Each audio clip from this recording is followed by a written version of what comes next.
And safety, of course, always top of mind here at Blue Origin and in space flight. So, Kristen, how does New Shepard stack up against some of the other spacecraft? It's got a great track record. And, you know, if I'm Gayle King, again, I'm going to talk about Gayle King a lot today. Who has admittedly said she's very nervous. She's nervous about it, which I find so refreshing. You know, you don't always hear that from the professional astronauts about to go to space. She's admitted that she's nervous. So if I'm nervous, I would feel a lot better knowing that the rocket that they're about to fly on has an abort system or an escape system. And not only does it have that, but it has been tested and worked in real life multiple times. And so for those of you who have perhaps never watched a space flight before, the rocket's split into two parts. You have the booster on the bottom and the crew capsule where the astronauts are on the top. And so in an abort, or if something were to go wrong, the capsule could jettison away from the explosive, from the rocket itself. So that's critical because it means that the astronauts could get to safety. And as Ariane and I have been talking about, it's been tested 3 times, at multiple times during the ascent, and they actually tested it in real life once back in 2022 when there was an in-flight anomaly, and it worked. So that was not, to be clear, that was not a test. That was we actually used real thing. It, so it was not. It's not like we had set up this scene for us to test it. It worked perfectly, and it was uncrewed, right? But Correct. If astronauts had been inside, they would have been fine. Those payloads actually came out quite nice. Yeah. We had some scientific experiments in there that really enjoyed the flight. Yeah, so. Safety being paramount. Well, as I have admitted here, this is my first launch. I'm learning so much and have learned so much from you guys with your generosity over the last few days and months. But my day job is an NFL host for pregame shows, and I work with a guy named Michael Strahan. You might know who he is. Well, guess what? He became an astronaut when he flew up to space on New Shepard 19, and he has some words of encouragement for today's crew. Hey ladies, it's Michael Strahan. I just wanted to say good luck on your amazing flight today. It was life-changing for me. I hope it's life-changing for all of you. Cannot wait to see, because I experienced the joy I know that you're going to have. I hope you just go up, just take it all in. Enjoy just looking down on the planet. Enjoy being weightless. Enjoy being together. That's the biggest thing, because it's a bond that will last a lifetime. So good luck. Have fun. Looking forward to seeing you when you're back on the ground. Welcome to the Space Crew. This guy, what a guy, as he's at his other job on GMA there in the morning show. But yeah, he can do it all, but a really cool experience. And he came back and had told me after he did that he didn't even know how much he needed it until he did it. A really special thing that these women are about to experience. So Ariane, what are some of the top reasons people tell you that they choose to fly specifically with Blue Origin? So first and foremost, a lot of them come to us saying, this is a dream I've had since I was a child.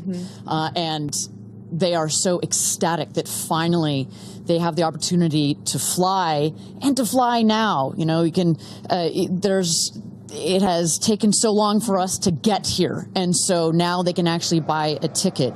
I'd say the second thing is we do get those adrenaline junkies who have been like, I've been to the top of Everest, I've been to the bottom of the Mariana Trench, you know, I've flown in a MiG fighter jet, but there is no other way of getting this sensation, both from you're going Mach 3 times the speed of sound, but also you're getting this insane view from up in space. So I'm so jealous. I'm glad you. Thank you. You teed me up for the sign up, because guess what? It is as easy. I can't believe I'm about to say this, as scanning a QR code. If you want to go to space, scan that QR code right there on your screen. This is my goodness. It's like going to a restaurant and, you want to see the menu. Or you want to go to space. But here you go. You can join the manifest and book your flight on New Shepard. It is as easy as that. Absolutely incredible. But for those of you just joining us, my name is Carissa Thompson alongside Kristen Fisher and Ariane Cornell, and we will be taking you through the launch of New Shepard 31, Blue Origin's 11th human flight. And in just T-minus an hour and 6 minutes, our crew of 6 women, Aisha, Bowe, Kerianne, Flynn, Gayle King, Amanda Nguyen, Katy Perry, and Lauren Sanchez will emerge from right behind me. Now that the sun's up, we can show you. Astronaut training is over my shoulder here. They'll emerge from the door where we saw Tabitha a little bit earlier, and they'll hop into Rivians and drive down what I love, the road to space. Literally and figuratively, New Shepard 31 will take off in an hour and 5 minutes. So right now, we're going to hear from another one of our astronauts, Tabitha Lipkin, caught up with Katy Perry. A big part of your life, of course, is your daughter, Daisy. Yeah. I want to know, does she kind of have a concept of what's happening, or like, what are your feelings around sharing this with her? I mean, she's 4.5, so she's still trying to figure out what day of the week it is. Sure. But it is very normal, you know, for us to talk about mommy going to space now. And I will be so excited to hold her when I land. Do you have a message for your family in this moment? It's okay. Yeah, no stress. I'm going to be very emotional this weekend, of course. Yeah, it's an emotional thing. It's a big journey. It's huge. My message is that I love them.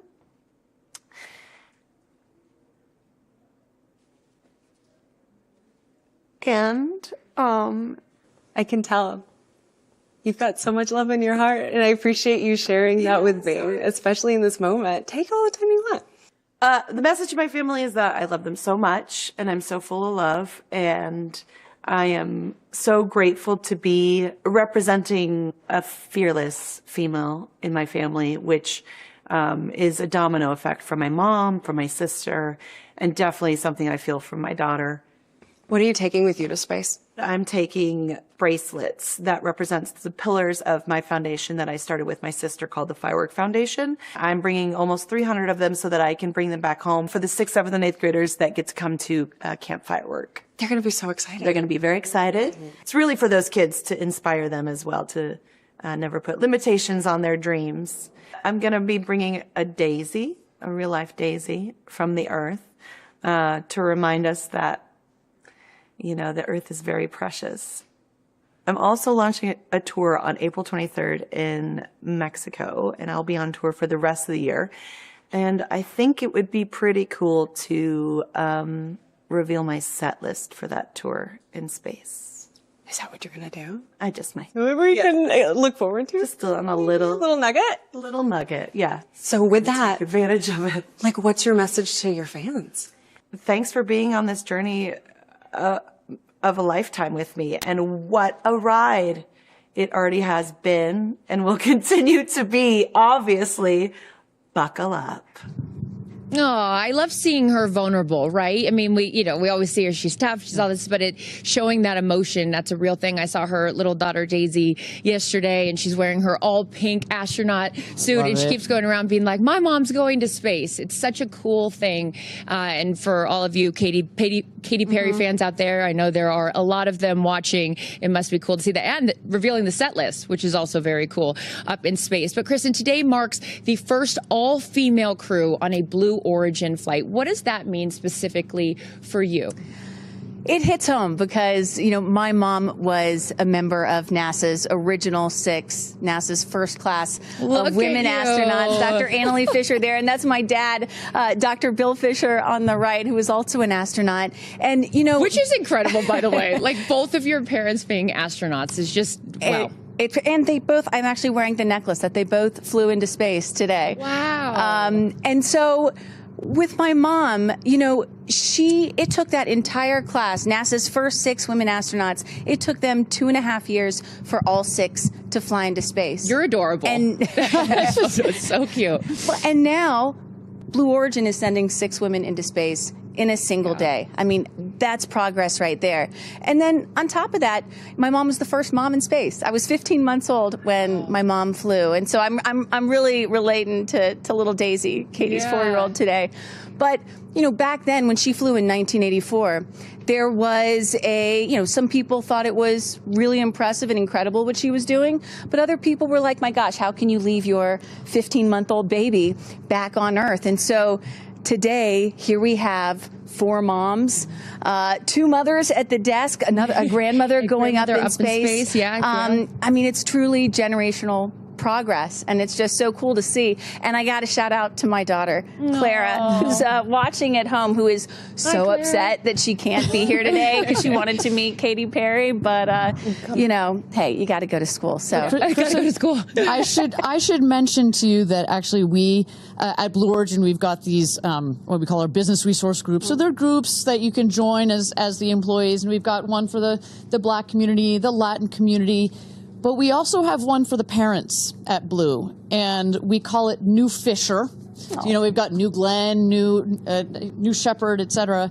It's called New Fisher. There's the patch. it even has a patch. I just found out about this yesterday, by the way. Don't worry, we'll get you on. We'll get you. So it is so important, you know, what your mother has done and what these women are doing today. Well, and you know, ultimately, if space is about, if we're here to open up space to everybody, you know, someday in the future, it's not just going to be, you know, adults that go into space. It's going to be kids too, and entire families. So that really is also what today is about. The start of all that. It is. It's really special, and I love that it's getting light, so you guys can really get a full scope of what's going on behind us. And with that, we're going to send it back over to Tabitha Lipkin, who's moved over to the viewing platform where friends and family will watch today's launch. And Tabitha, one of today's astronauts, had a connection to Blue Origin before she even joined the crew. Tell us more about that. Oh, and it is such a beautiful connection. So I want to focus on Aisha Bowe for a moment. I mean, she just embodies what it means to be multidimensional, right? She talks about going from community college to space.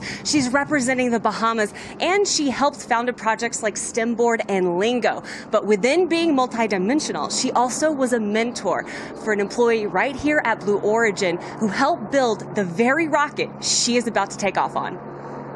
What was it like when you put the flight suit on? Gosh. Okay, the flight suit, first of all, we look good.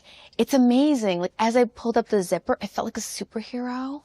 And then I just reflected on my life and the journey to the flight suit. My 92-year-old grandfather is making the journey to see the flight. And where he was born in the Bahamas, they didn't have aircraft. He used to ride his horse around all the time. And so now he's taking an airplane to come see me fly to space. And that was at the top of my mind when I was zipping up the suit. What is your connection? You mentioned this briefly when you were at NASA. There was an intern who now actually works here at Blue Origin, and you guys are tied in together. I want to know that story. I went to an aviation museum day for young girls who were interested in aerospace, and I met Claire Luce. And she said, I want to be an aerospace engineer. And she asked if she could come visit. And I was like, yes, of course. Well, that one day turned into me mentoring her, and that 13-year-old girl became a 16-year-old who had an internship at NASA, who then decided to become an aerospace engineer. And today, Claire is working on the very same rocket engine I'm going to fly on. And so to know that when I step in that rocket, that someone who I've known since she was 13 has had her hand in making sure it's safe means all the world to me. I mean, just an incredible story, right? To have that connection with Claire. And you know, Aisha's also been a big proponent of Club for the Future, which is Blue Origin's nonprofit, where you can get free space-related lessons, but also we're sending postcards to space. And Aisha specifically is sending postcards all the way from India, Kenya, the Bahamas, and all across the United States. Pretty remarkable. Oh, that's such a great story. Thank you, Tabitha. We will check back in with you in just a little bit. But in seat number one will be Lauren Sanchez, who has seen her fair share of human flights from the ground. And I had a chance to catch up with her to discuss her flight to space.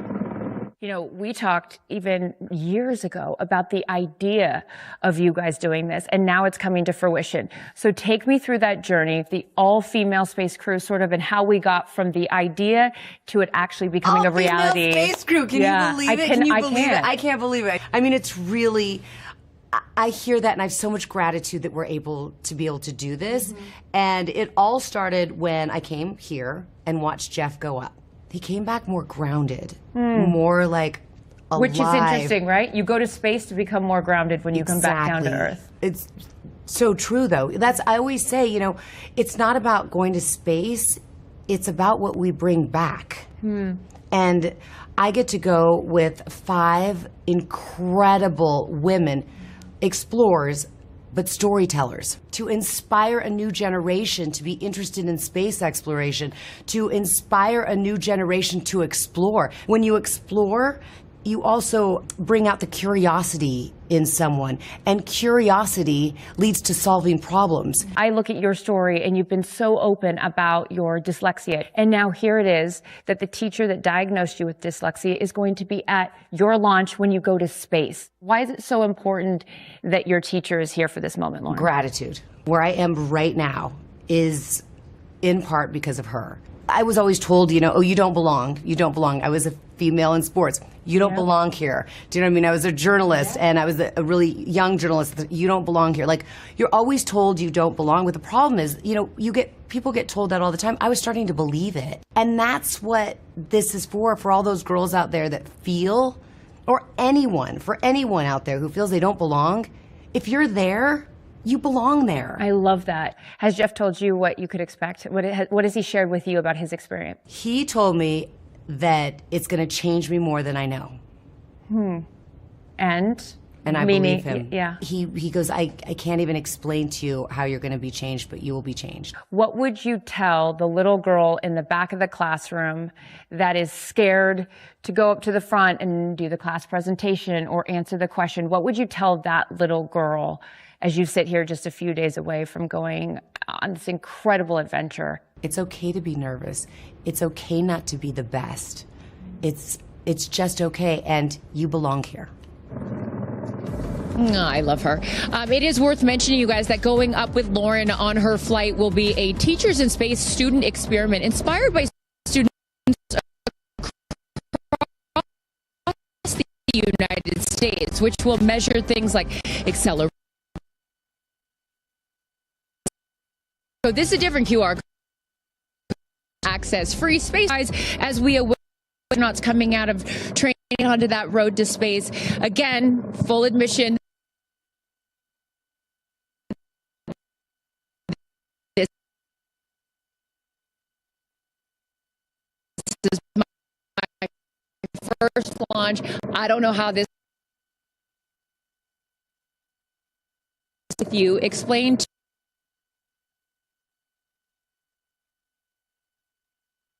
going up in today. What we're going to end time for this mission, only about 10 or 11 minutes. And so it's going to start on the left-hand side of your screen. That is liftoff. Then there are two parts.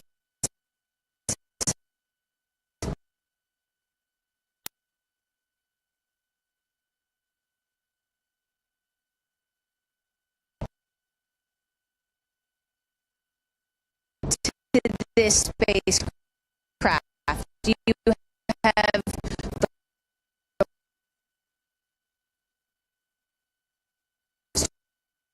is going to come back and vertically until just a few years ago, incredibly difficult to do.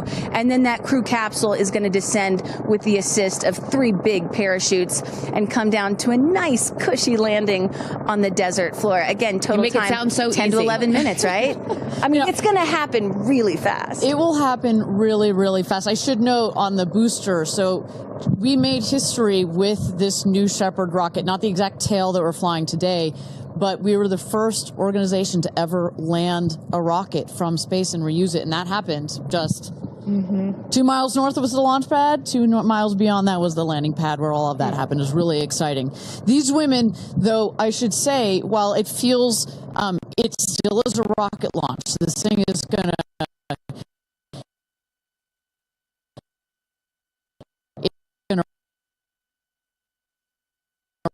rattle. It's going to rumble. It is loud.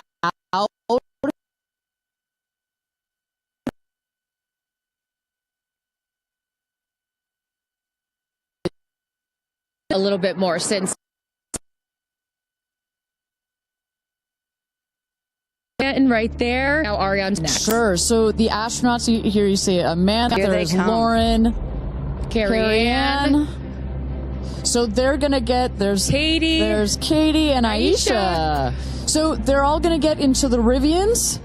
Look at Gayle bouncing up and down. She doesn't look nervous at all. She's ready to go. So they're going to get into the Rivians. They're going to drive just behind us.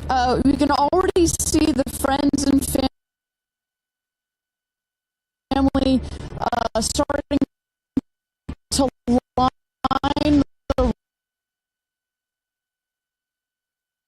to line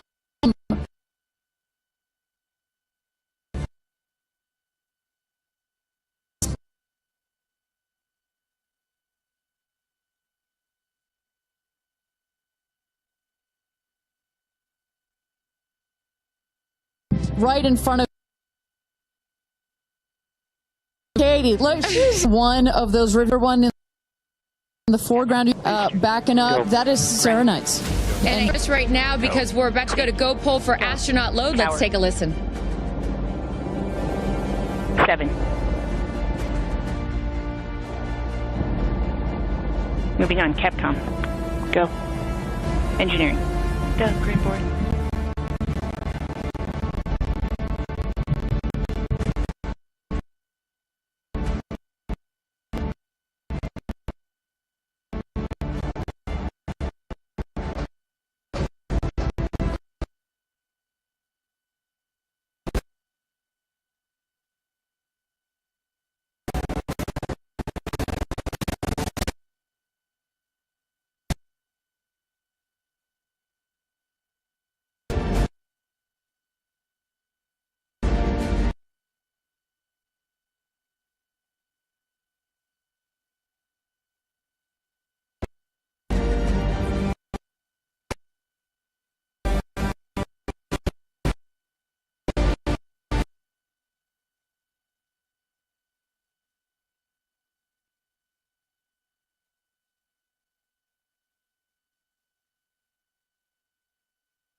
As they load up.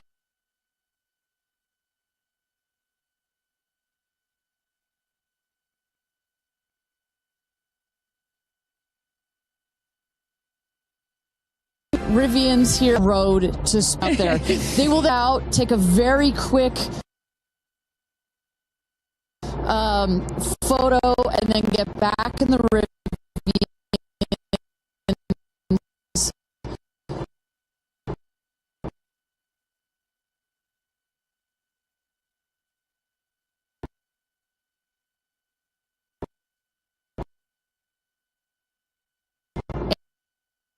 And go up the tower. How years ago that she happening? It's got to be very exciting for them. Yeah, and Katy sticking her head out too, going to give a little wave to her daughter Daisy. They're all sticking their heads out the window. It's too bad that all three of them are so shy, you know.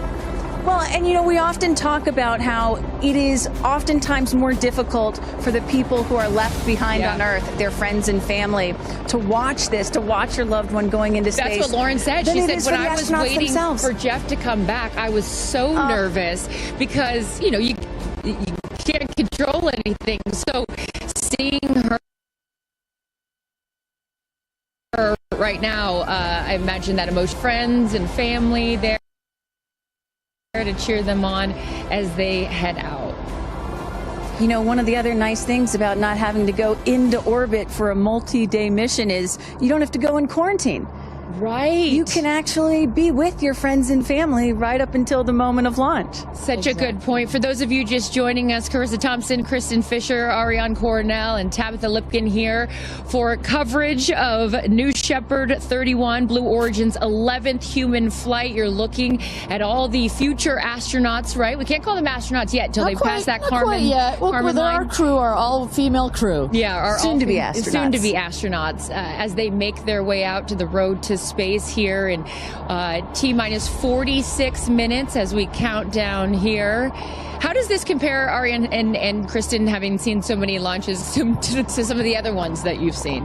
Well, I think to Kristen's point, this is, for let's say a NASA launch, they have to be quarantined. You kind of wave from afar.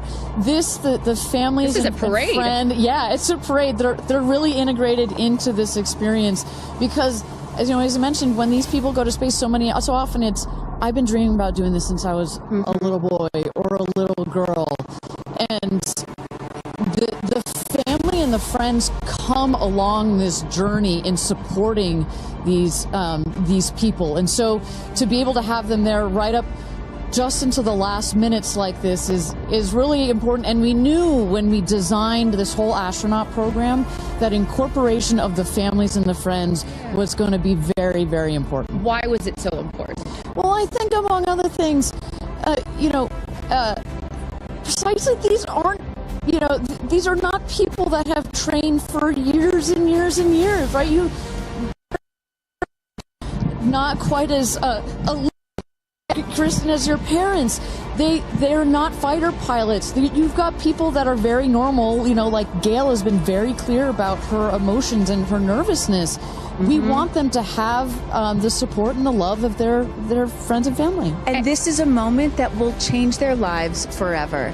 It is a moment, getting that chance to see the Earth from space is something that will forever change their perspective. They will come back slightly different people. And so for a moment like that, and here they come. Yeah, as right they're by our stage. right over our shoulder here is our set as we wave to the incredible women here.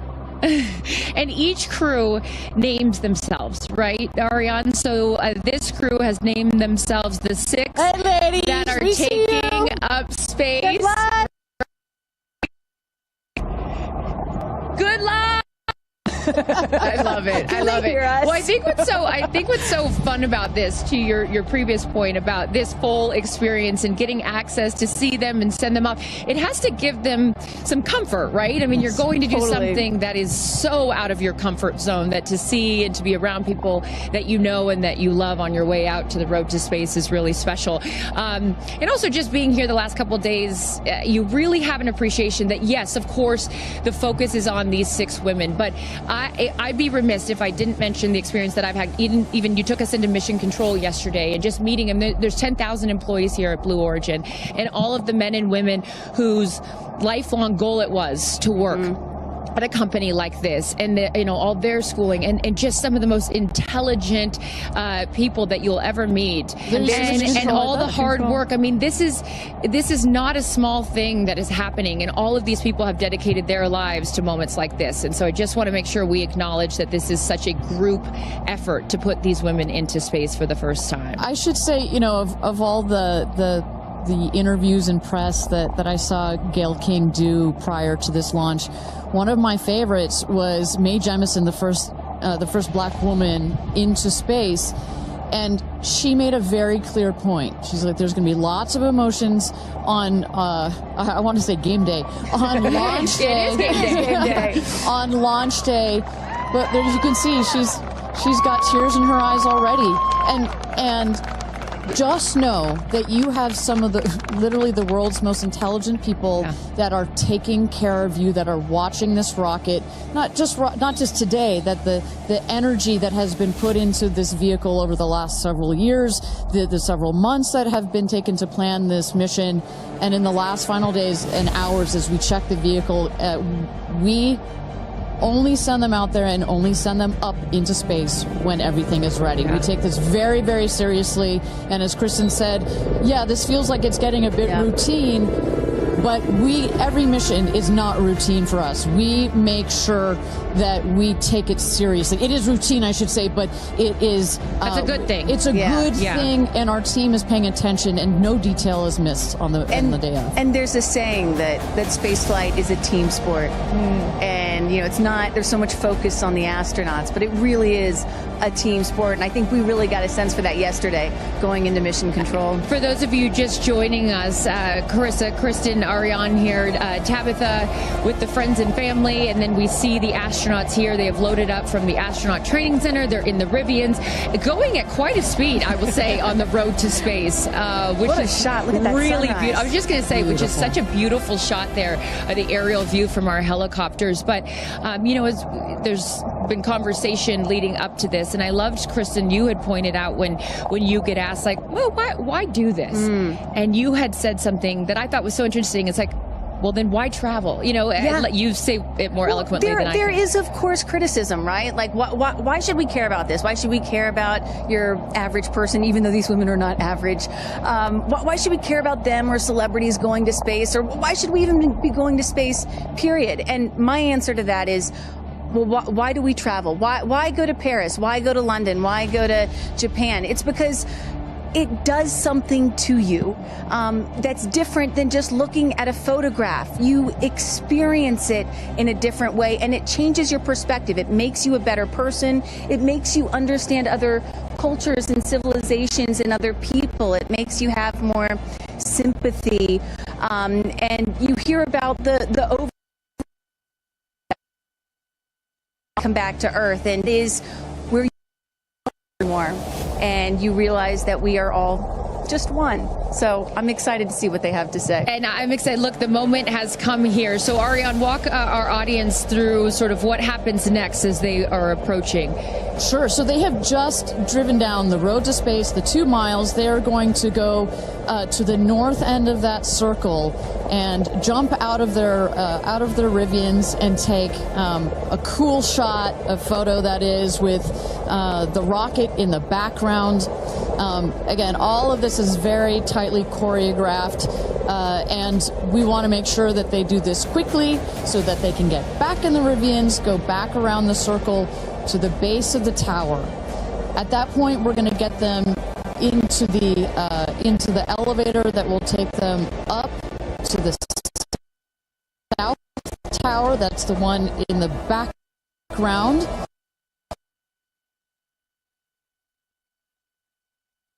There, our crew, they are ready to load the crew into the capsule itself. This is safety is paramount at Blue Origin, so we want the minimum number of people out there next to the rocket for the least amount of time.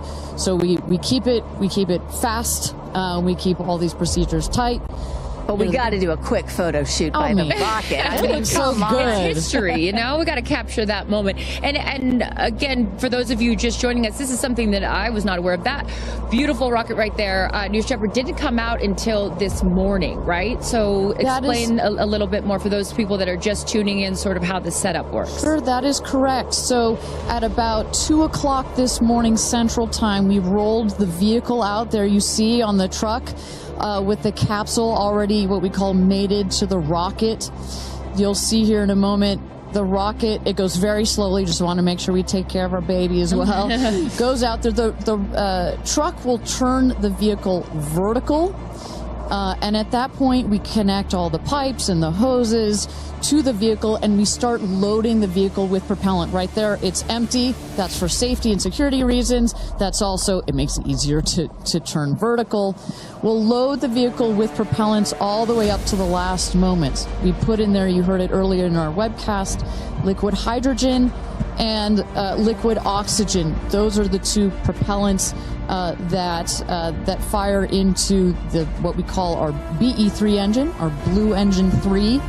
And our team in Mission Control from that point on has got their eyes glued to their monitors to make sure that the propellants in the tank stay within bounds, within temperature bounds, within pressure bounds. As they make their way here onto, they'll take the elevator, right? They won't take the stairs. That is correct. Yeah. So we just inserted the elevator relatively recently. It makes it a little bit more comfortable as you're going up to the top of the tower. We're at about 3,000 feet above ground level in altitude up here in a dry, dusty desert. We just want to make it a little bit easier for them. And it's worth noting, too, so the 6 women are headed up. We saw Jeff is with them as well, but also crew member 7. Explain to those at home who crew member 7 is. Right. It's like, well, if you don't mind, I'm going to use a football reference Please for you, do. Aaron. And we come, I called you Aaron like your girl. Sorry. Oh, my goodness. I know. Oh, my goodness. So it's like the 12th man. There's 6 crew members that are going, obviously, in the capsule. But nobody from Blue Origin will be in the capsule. Mm-hmm. It'll be the crew member 7 that has been training them. We saw Sarah Knights as the second driver in addition to Jeff Bezos. And then, a little confusing, we've got a second crew member 7 who is going to be on Capcom, or capsule communicator. Today, her name is Laura Stiles. She will be the person that is in our astronauts' ears, communicating with them, making sure everything's going okay, also telling them, hey, this is when you can unbuckle, and this is when you can... That's her right there. That's Sarah Knight's right there, exactly. And now we are looking at what? So now the crew, as well as you see Jeff Bezos there, have gone into the safety shelter, and we're going to wait there. You see Sarah Knights on the right.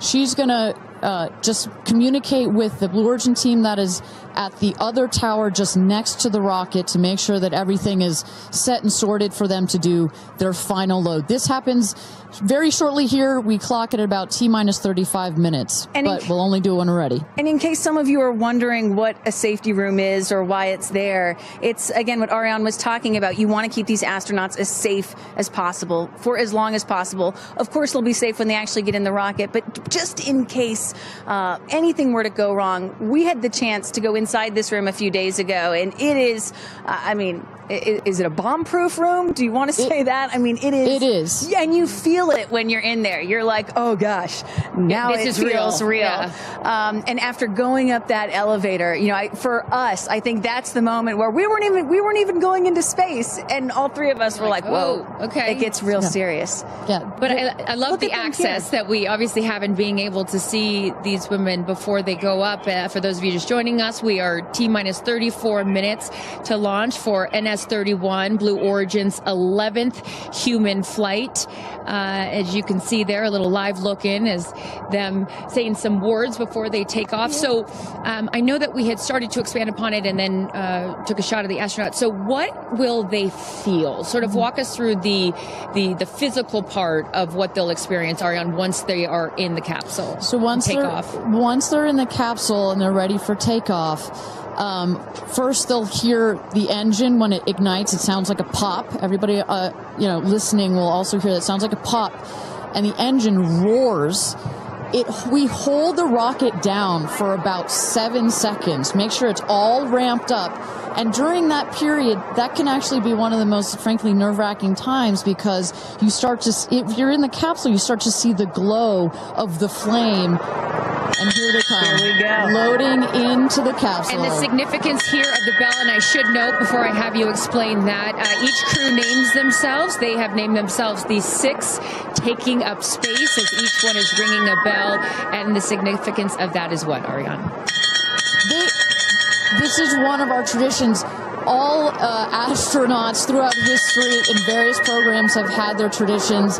For us, we always want our astronauts to ring the bell. Above there, you see, light this candle. Those were the last words that Alan Shepard said right before he went to space. Alan Shepard, of course, the namesake of our vehicle. He was the first American into suborbital space. And we just like to let the stars know that we've got some people heading their way. Absolutely. As they load in, I will... In my world, we call it an audible here. Just if we have any sound from mission control or anything, I'd love to take a peek at what's going on in there and just give the folks at home some idea of what's happening there. There we go. There we go. So we don't have sound of it, but we can see all of the brain behind behind this beast. But I could tell you, Carissa, other than a couple of a couple of discussion points on the radio. Honestly, it's about this quiet when you're in there. Really? That surprises me. Because you would think, like, in a control room in TV, it's a chaos, right? In the best way, but in there, it's quiet. And honestly, as chaos is, quite frankly, the last word I would use to describe our mission control. This team, they're working through very specific procedures on a very specific timeline. They've done their own rehearsals over and over again. We also want to keep the communication line open if anything, if anybody's got to call it out. But it is a very well choreographed team we've got. And, when folks are wondering, what exactly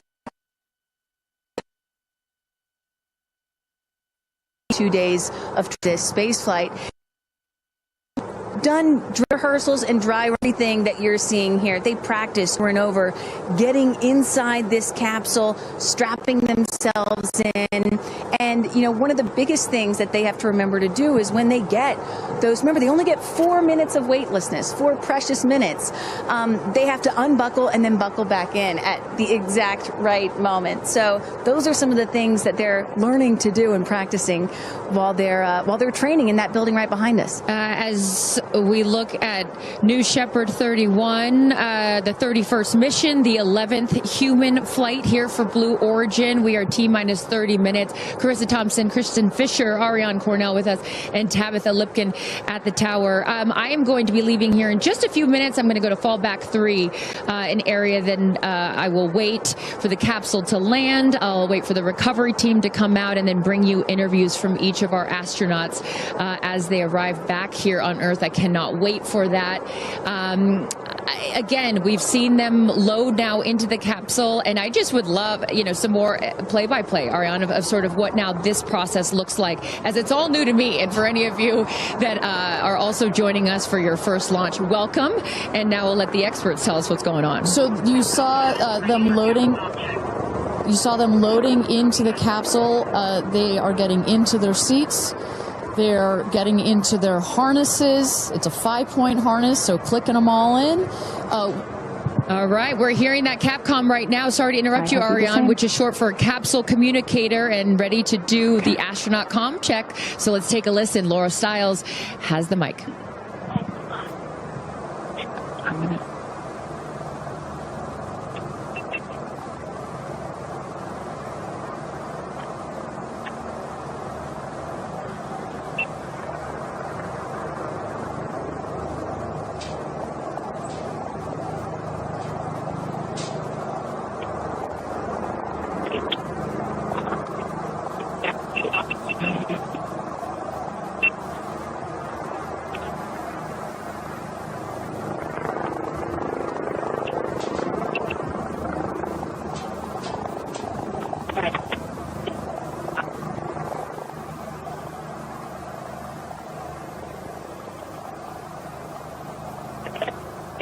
Great.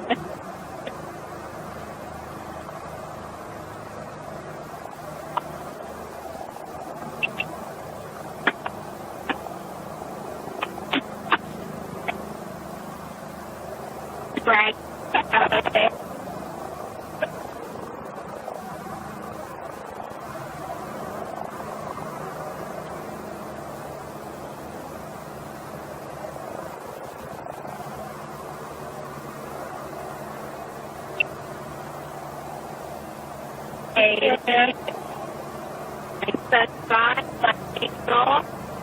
Right.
Welcome back, everybody. We are at T-minus 26 minutes and 50 seconds to go until NS-31.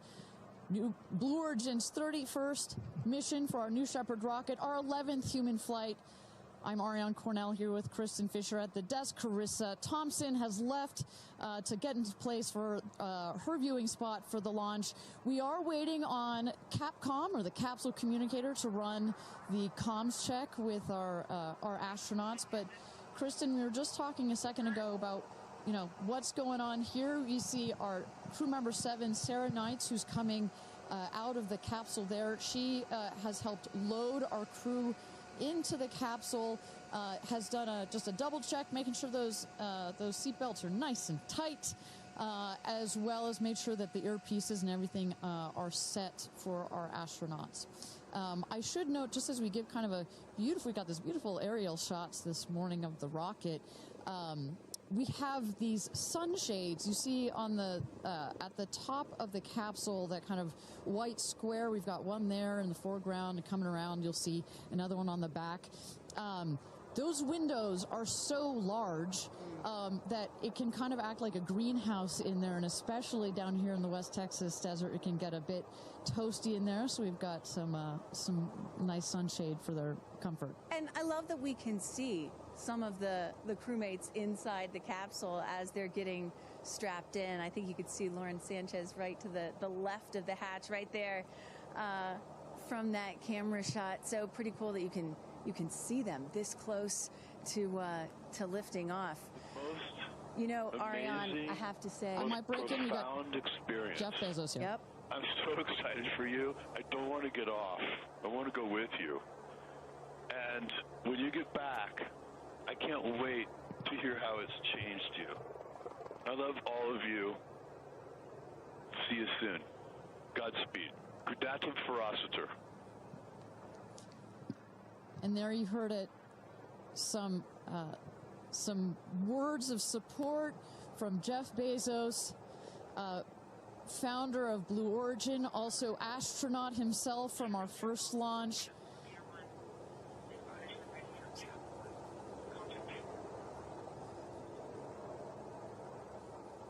So, of course, Lauren Sanchez is Jeff's fiance, one of her supporters. But as we mentioned before, we've got lots of friends and family that are supporting the rest of the astronauts here. They are out at the viewing tower. Let's turn it over to Tabitha. Tabitha, have you had a chance to chat with some of the family members out there? A lot of friends and family have come out here, and it is an exciting vibe. I am standing by with two women production. And Chris, I have to start with you. What is it like to be here, and what brought you all the way out here to this launch? Well, Lauren and Jeff, we're here to support our girlfriend and our friends, and I never thought that we'd be talking to you from a space launch. For sure. So this is a really unique experience, and we're just so honored to be here to support them and watch this amazing part of history. And I'm so proud of her. And I just feel like all of the female astronauts that are going to go up today. It's such a big day in history, and it's so empowering, especially my daughter is 7, and just to see something like this. And I mean, somebody said their grandfather was here that's 92, then they didn't even have transportation back then the way that we do now, and now they're going to space. It's pretty amazing. That's Aisha's grandfather. 92 came all the way here. That's where the story, I was like, I heard this story, and he had no airplanes, nothing back in his day. Now he's seeing his granddaughter go into space. That's a beautiful thing. Really incredible. And how does it feel also to be able to share this with multi-generations within your family?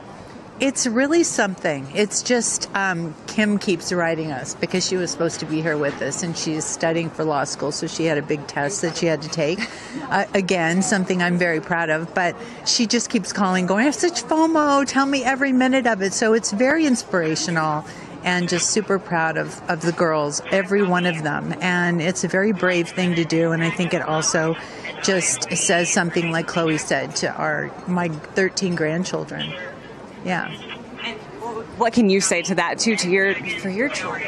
Oh, I just think it's really whatever you dream of is in our reach, especially in today's day and age. And dream big, wish for the stars, and one day you can maybe be amongst them. That's so beautiful. And just before I send it back, any last messages to the astronauts before they take off? I think just great luck. Be present. I mean, I'm so excited. I love the messaging that we keep receiving from the staff here at Blue Origin is don't film it through your phones, look through your eyes, be as present as possible. They will supply all the content that we need and to give to our families, but I love just being in the moment. Yeah, same. And we're gonna excited. Yeah, we're so excited. We're going to be in the moment too here. We're going to send it back to you guys at the desk and we're going to start watching. Love you, ladies. Good luck. Bye.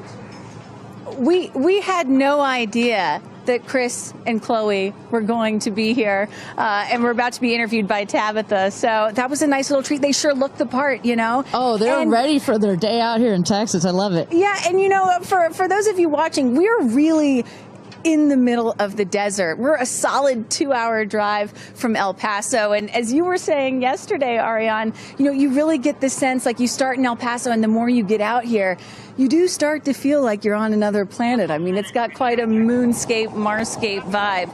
And our guests that are here today, as we just saw in Chris and Chloe, are dressing the part. Well, so let's bring it back to the real stars of the show, our astronauts. And one of our astronauts that we haven't heard from yet is Gayle King. She has obviously a lot of emotions going into this flight.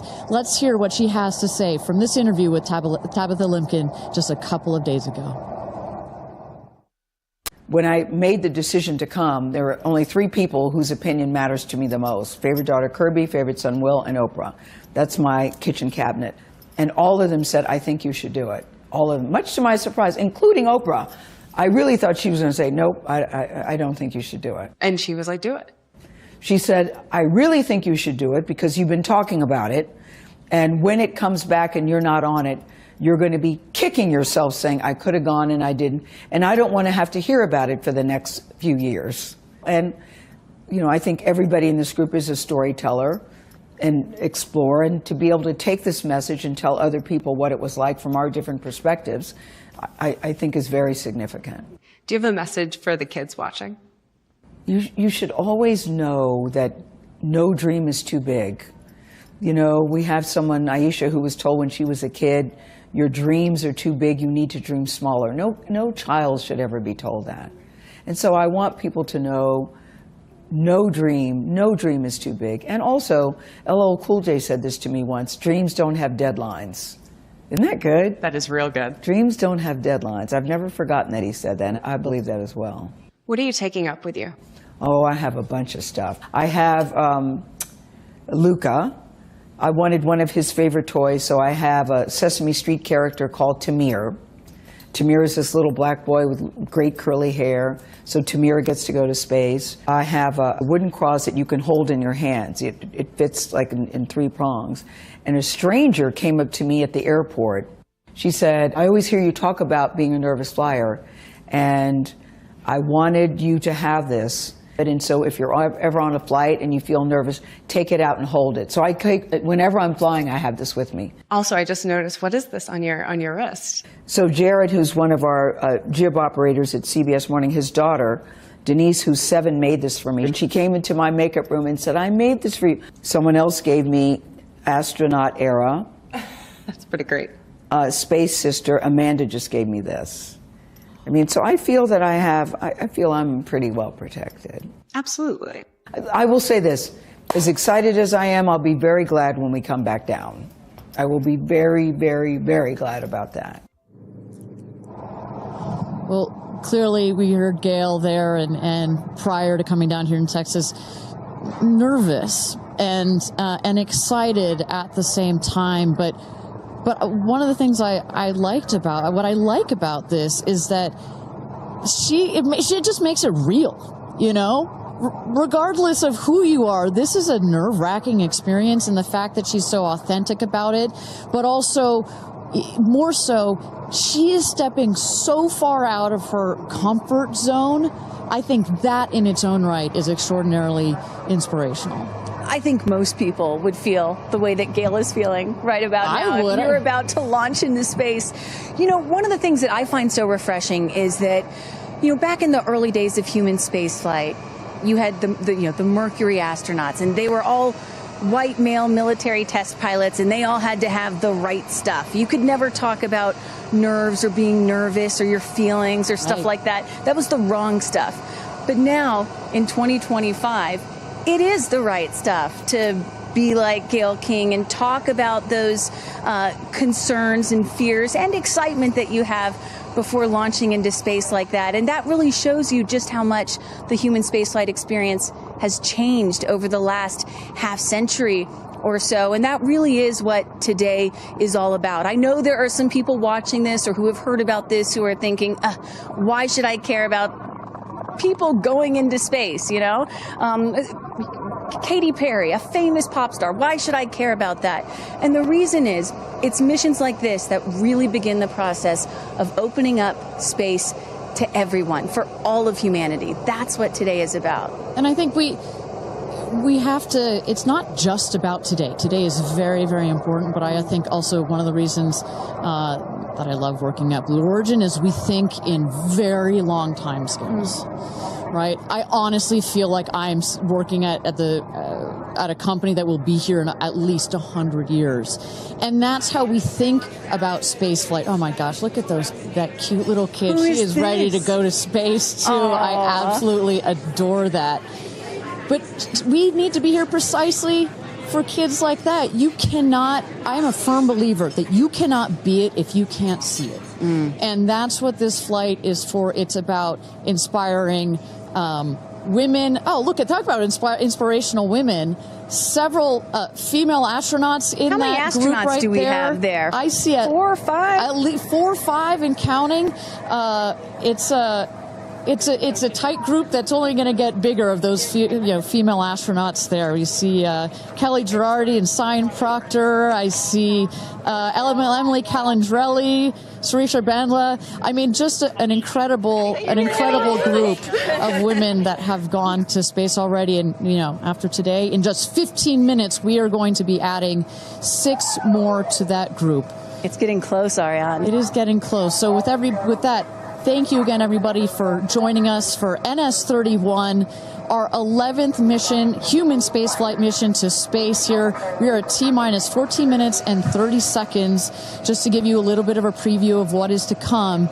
At about T-minus 10 minutes, we are going to have the go, no-go poll. We're going to throw it back to mission control audio. And basically what that is we go through each of the important subsystems, and our flight director, shout out to Michelle Christensen, our flight director, our first female flight director at Blue Origin. She is going to lead that poll, and we're going to go to each one of the groups and say, are you ready to go for this flight? Is your subsystem ready to go for this flight or not? And they will go around the room, and with the final go, no, go, it will be game time here in West Texas for this launch. Look at that.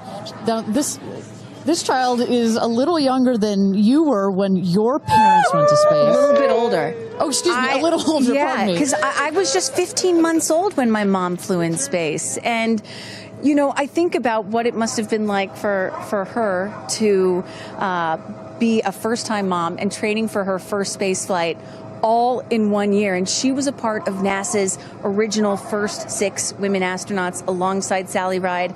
Of course, it took them, those first 6 female NASA astronauts, 2.5 years for all of them to fly into space. Now, today, Blue Origin is going to send 6 women into space in a single day.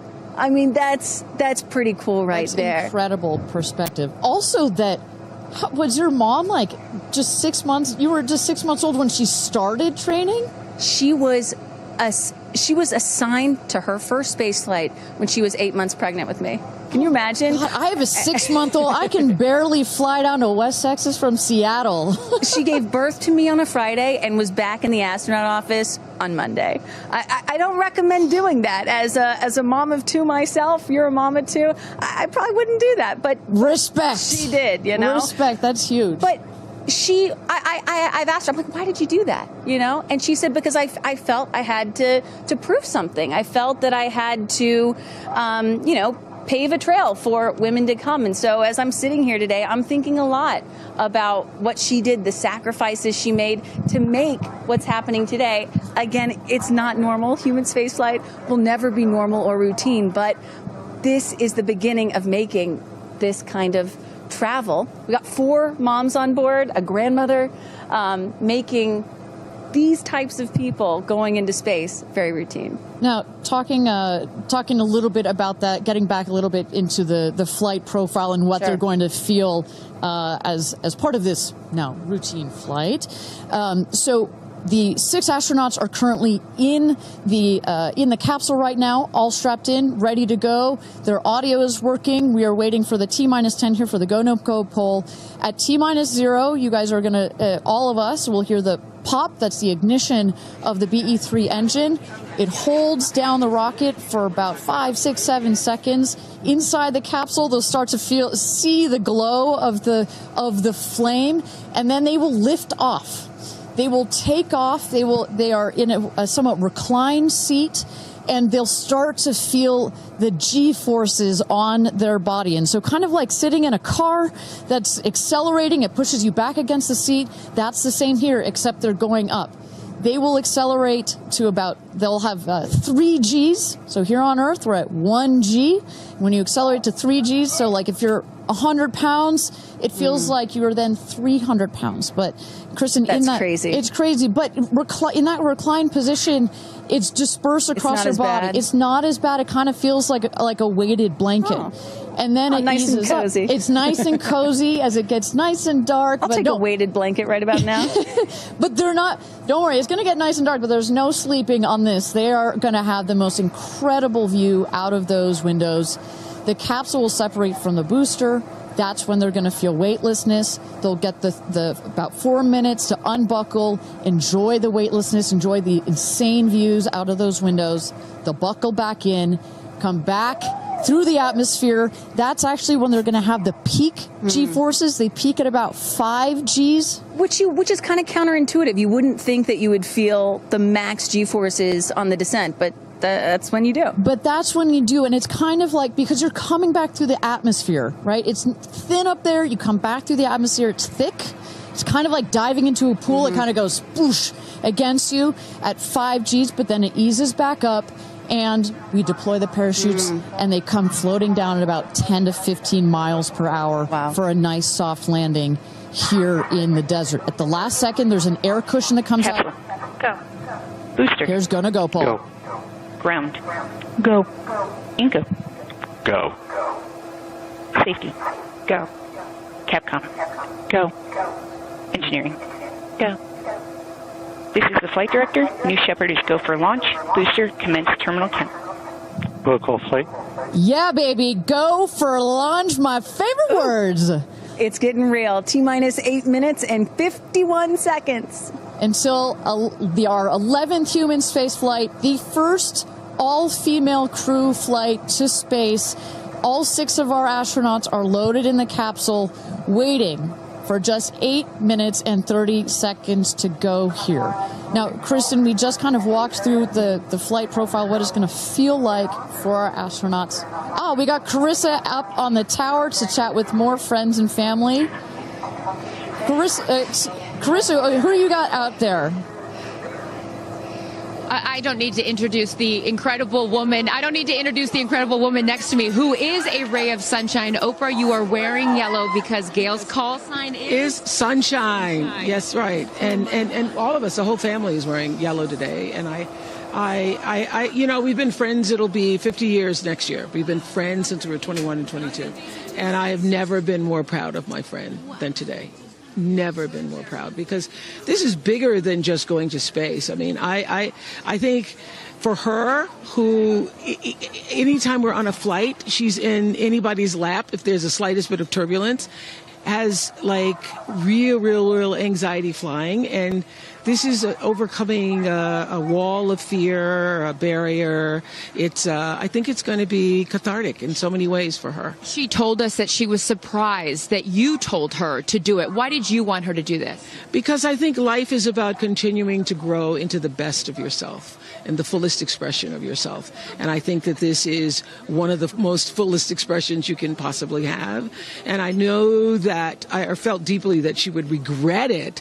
And I didn't want to hear about it for the next 15 years. I wish I had gone, and I said, there's only one time that all the women are going up for the first time. There will be other trips, but there's only one first time. Incredible. So to be a pioneer is great. What was the last conversation you had with her? I said, peace be still. Hold the God's unchanging hand. He's got your back. That's it. That's it. I know that we're counting down here. We're getting excited for that go for launch moment. How are you feeling as her best friend? I feel so calm. I don't think I've ever been more calm because I think it's already done. Once she said yes, once she committed to yes, and Lord, did we all hear, should I do it? Should I do it? Since Thanksgiving, we've been talking about it. And so once she finally said yes, I was like, okay, we're going. It's a go. You know what I have loved is her vulnerability, because she's the voice of a lot of us that would be afraid, and she's okay to talk about being afraid. Why has that been so important to show that part? Well, I think, for every woman who's on this flight, it's about fulfilling something within themselves. For Gayle, it's about overcoming this great fear and also stepping into the moment of excitement. And I think, it goes beyond this moment of just going up in space. I think this will be an everlasting experience. I was just thinking this morning, Gayle has been there for me for hundreds of events. I can't even remember them, But you will never forget this day. None of us will ever forget this day. Well, thank you for being here, for her, for us. I mean, this is just, it's a historic day, and it's only fitting that you are here front and center as a ray of sunshine that you are, Miss Oprah. Thank you so much. Thank you so much. You're next, I'll send it back to you, Ariane. Thanks, Carissa. Wow, to see Oprah down here. No, I'm not besties with Oprah, not yet anyway, but if Oprah told me to do anything, I would do it. I don't think Gayle had a choice after Oprah said, girl, you got to do this. She had to do it. Ariane, we are under T-minus 5 minutes until these ladies hopefully launch into space. And, you were just talking about what these women are going to feel when they launch. But let me tell y'all watching what we may hear, because we have one of the most famous singers on the planet on board, and there is a chance that we will get to hear the audio inside and hear what these soon-to-be astronauts are saying and possibly singing while they're weightless. So I can't wait for that moment. I'm also hoping she comes down to Earth and does like either a Fireworks Part 2 or E.T. Part 2. I think that's going to be, and I think, but let's stick on this point for 1 second, Kristen. I think one of the incredible parts about this crew is their ability to tell the story coming out of this in their own unique way. The way Gayle can go on TV and talk about it.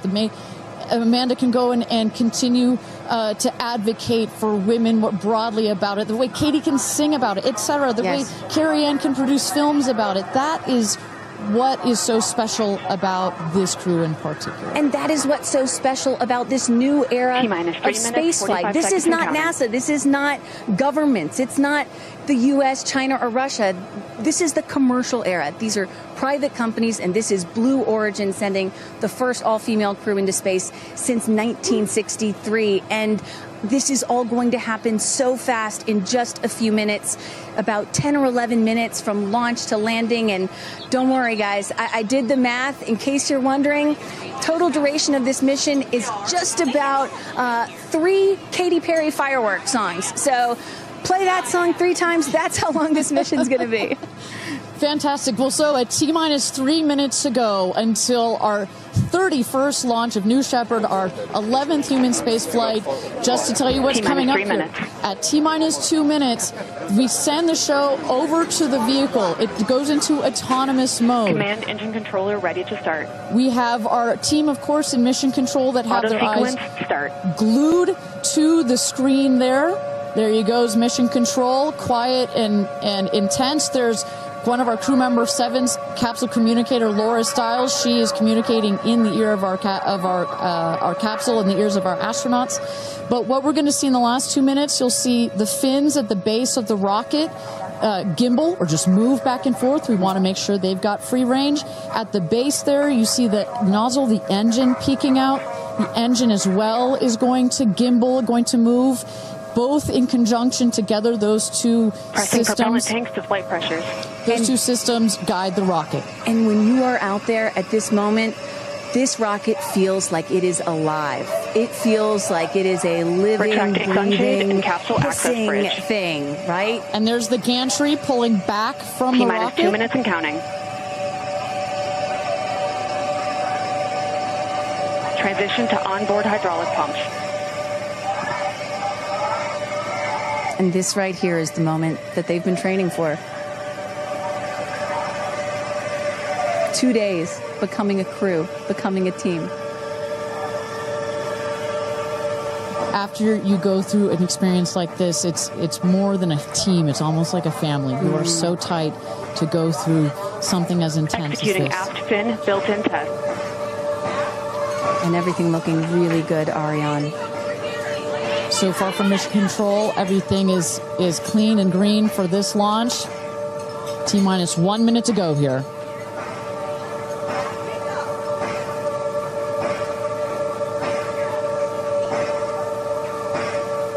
Engine thrust vector control built-in test in work. Vehicle is now on internal power. So in a moment here, we'll see those, what they call the bit checks, the built-in test checks. As you mentioned, Kristen, inside the capsule, as you said, this is like a bridled beast. This thing wants to take off. Switch to onboard helium. Here we go. Good luck and Godspeed, ladies. We're cheering you on from Let's planet launch Earth. this Thrust rocket. termination system is armed. T-minus 22 seconds and counting.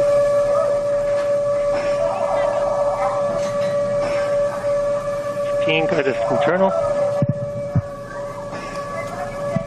T-minus 10, 9, 8, 7, 6, 5, 4, command engine start, 2, 1, ignition.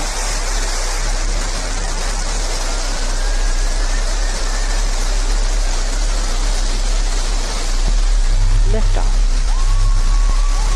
New Shepard has cleared the tower.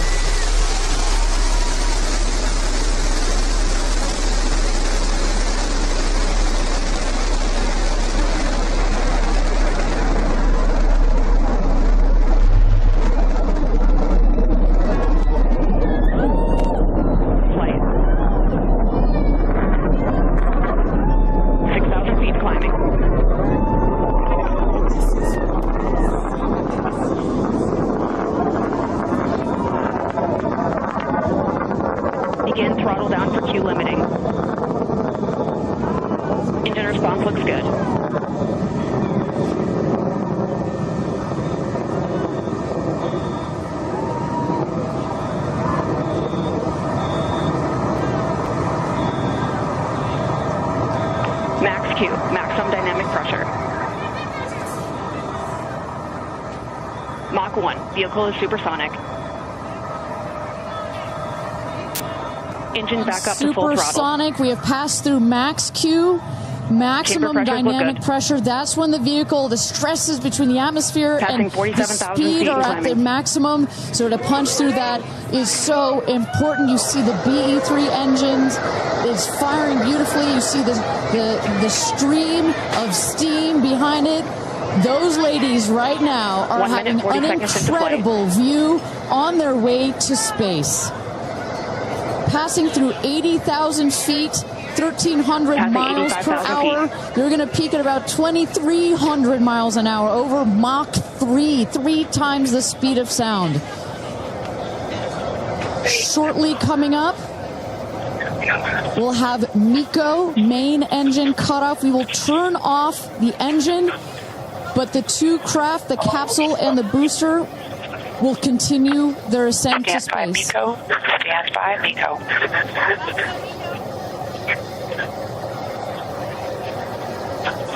And there you saw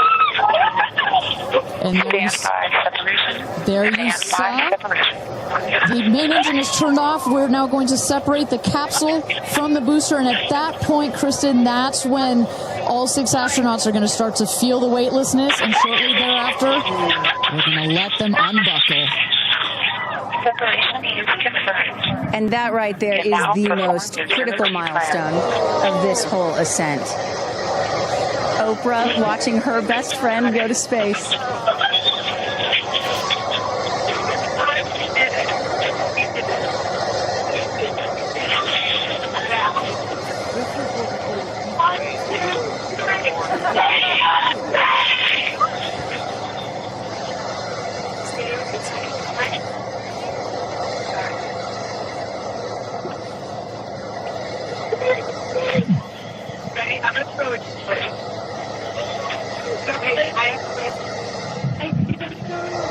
And the 2 craft is separated.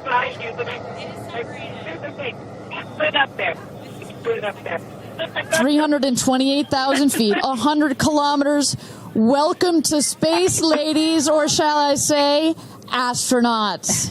Oh, the moon! You guys, I will have to tell you, look at the moon. Look. Oh, my God! Oh, my God! Oh, my goddess! That's our pink moon. I love you, Jeff Bezos! And just in case it wasn't clear, those are the astronauts. Those are their voices that you're hearing. And they have hit apogee, the highest point in flight, well over 345,000 feet, well over the Kármán line. Wow.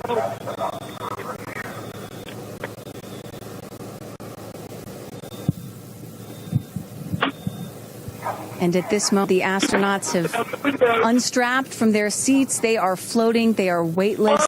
They are experiencing zero-G for the very first time in their lives. And Katy Perry did say that she was going to sing in space. I'm waiting for it. Waiting for it. 1 minute warning. 1 minute warning. So that is Capcom indicating a 1 minute warning for our astronauts to take in those last views before they get buckled back into their seats. At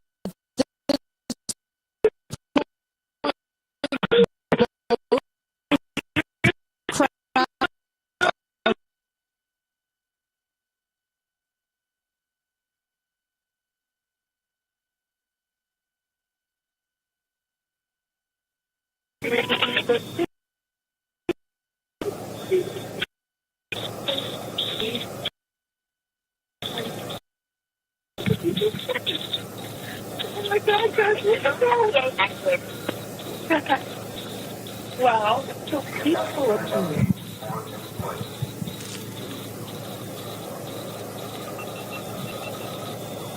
And you hear Dragon.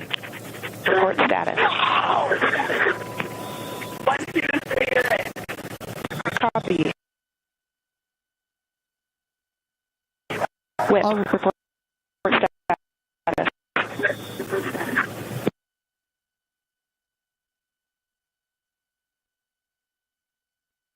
And a great, all astronauts are back. That is the rocket that is screaming back around the capsule to its landing spot just 2 miles north of where it's taken off from. At the top of the rocket, you see a couple of fins that are popped out. Those are to stabilize the rocket as it comes into land. Shortly thereafter, you will see the drag brakes that deploy that will cut the speed of the rocket in half. And then in the last moments, and there it is. We can see it from the stage. There comes the rocket down. It's going to relight its engine. We're going to also see a sonic boom. We're going to hear that shortly here. And remember, this is something that had never been done before until just a few years ago. Truly the stuff of science fiction that you're about to watch in just seconds. Drag brakes.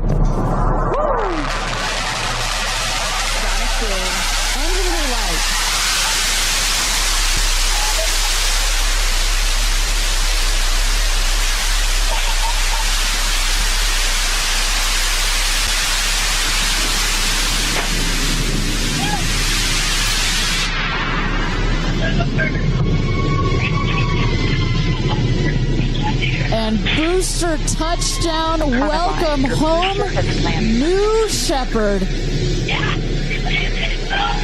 Picture perfect landing right there. Picture perfect landing. Right on target. You see that dust kind of creates this dramatic cloud that reveals the beautiful rocket that has just taken these ladies up to space and back. And I love the echo across the mountains. Is that what I was hearing there? That's what you were hearing. You heard the sonic boom, then you heard the engine relight, and all of that reverberates in this big, beautiful valley in West Texas. Stand by drogues. Stand by drogues. All right, shortly here we're waiting to see the drogue parachutes deploy from the crew capsule. Those are like the guide parachutes. There go the drogue parachutes. Just free falling right there until those drogues came out.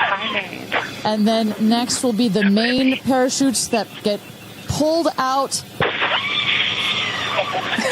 Hear that screaming inside the capsule? And all 3 parachutes reefing, and they will slowly inflate,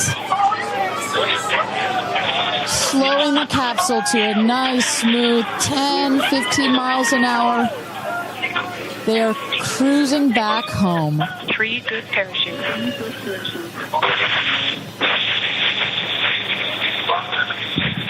And I tell you, Kristen, from having gone through all of the simulations, I have gone through all of the training. They put you in the capsule that simulates all of this, including the sounds, and when you hear the motors of the parachutes pop out, that is the best moment in flight. Because I know Blue Origin does everything they can to make this as safe as possible, and y'all have an impeccable safety record, but it still has to feel really good when you know that you're coming back to Earth with those parachutes fully deployed.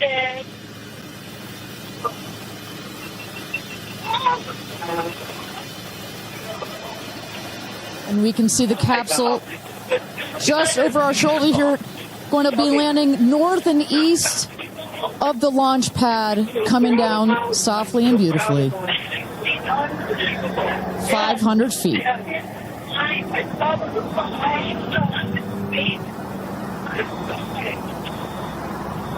And you will see a puff of smoke when it touches down, a puff of dust. That's normal. A puff of dust, last milliseconds, air cushion that will kick up the dust. It's a very soft landing despite the sporty perception. There it is.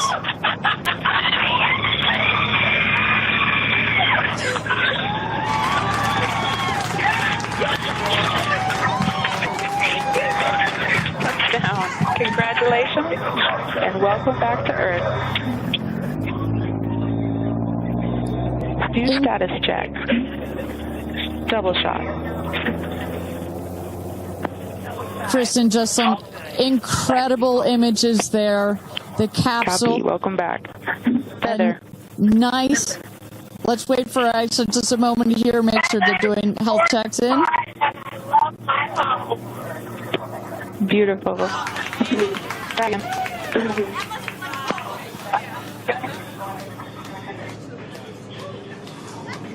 Yes, and as you heard it there, everybody seemed to be just as ecstatic to be back here, back on Earth. Everybody appears to be fine. Beautiful shot there of the capsule down in the desert. As we were just saying, it looks like a tough landing, but it is an air cushion in the last milliseconds that just makes it even softer.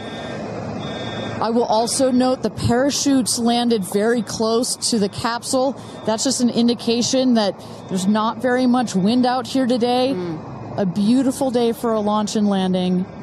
A beautiful day to add 6 more names to the roster of astronauts that have been over the Kármán line into space.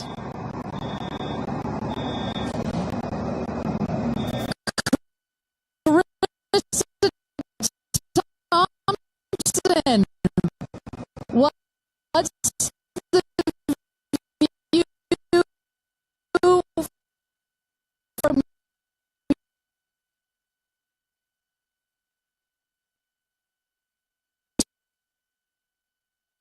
It's you guys as with Orlando Bloom jump in the car to go pretty and only imagine how these astronauts now that we can officially deem them astronauts, are going to feel. I can't wait to get their reaction. We are headed out there now. I will check back in with you as soon as I have them. Sounds good, Carissa. And as everybody can see, she is... those recovery crews are screaming out there. So we actually send them out as soon as we spot the capsule. And there's little Rose, Katy's daughter, who is just Daisy, excuse me, who has just seen her mother go to space and come back. I'm sure she cannot wait to say hello. So, but as I was mentioning, the recovery crew is heading out there. We send them out as soon as we can see the crew capsule and spot the crew capsule descending. There will be at least 2 trucks that go out there. What you'll see is they will come around the capsule. We also have crew member 7 who's in there. She will run out, go around to each window, make sure that each astronaut is fine, and the recovery crews will safe the capsule before we exit the astronauts. You know, it's hard to pick a favorite moment, right? Launch, landing, it's all good. But the moment coming up might be my absolute favorite, right? It's the moment the recovery team gets out there, then all the friends and family, and we get to see the astronauts emerge from the capsule, and we get to hear what they thought from the last, 10 minutes or so that they were up in space.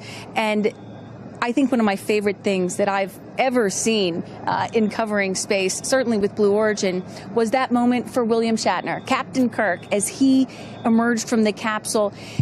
And this is exactly why you want to send people that are not just professional astronauts into space. What he said was so moving that day. 100% agree.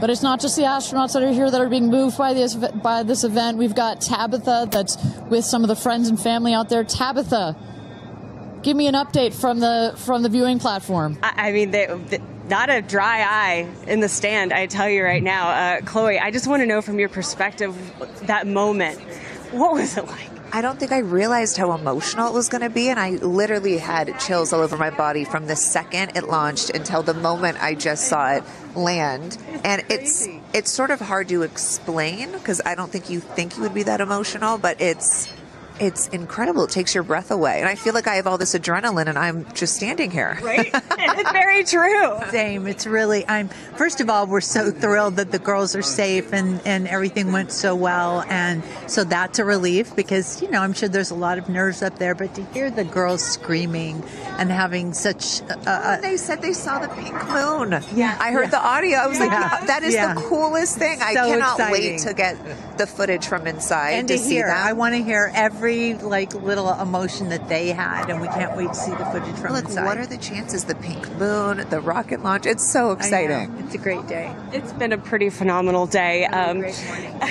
So when are you guys going up is the real question. Oh my gosh, I don't know, but this made it a little more enticing. Never. Right. That's what I you can go on behalf of the rest of us, but thank you. I think we'd all drag you off of the tarmac before we let you go up. But I like you being an observer. Okay. Yeah. Well, we love being able to share this experience with you, and thank you for sharing how you feel out here with our audience. So it's been really, really incredible. So yeah, the emotions are high because it's so exciting and energizing. And gosh, Kristen, Ariane, I don't know what to say. I did cry. I didn't think I was going to cry, and I cried. Tabitha, I love you putting them on the spot there. Chloe and Chris, are you guys going up? Keeping up with the Kardashians in space. We're waiting for it. That's the all next all lady launch. Well, thank you so much, Tabitha, for that. And you could see that. You can hear that. You can hear from Tabitha. Even she is emotional and has tears in her eyes. When you're down here for one of these launches, and Carissa, when we get her back on the line, I'd love to hear her thoughts on this. The intensity and the energy and the emotion out here, even though you're in this remote place, but it all gathers here in this valley, and it's really intense. No matter how many times I've seen all 31 of our launches, it gets me every time. Well, anytime somebody says, I don't get it, what's so exciting about space?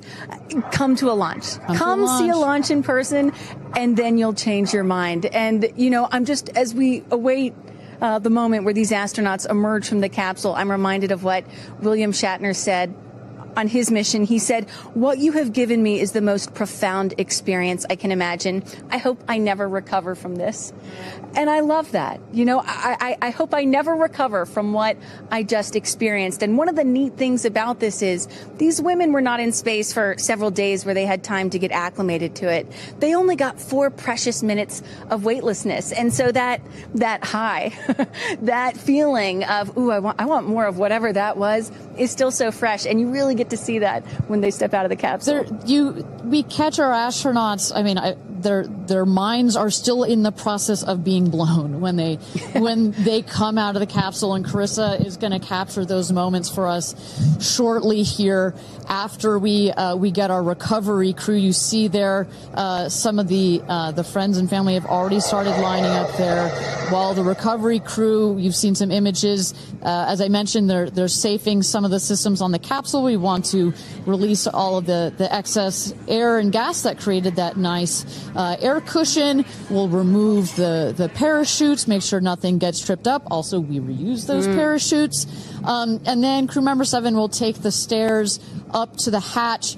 It's like a good 3.5-ish feet off the ground, so it just makes the getting out of the capsule that much more comfortable. Crew member 7, last but not least, crew member 7 will open the hatch, and we'll get to see one by one as these lady astronauts now exit the capsule.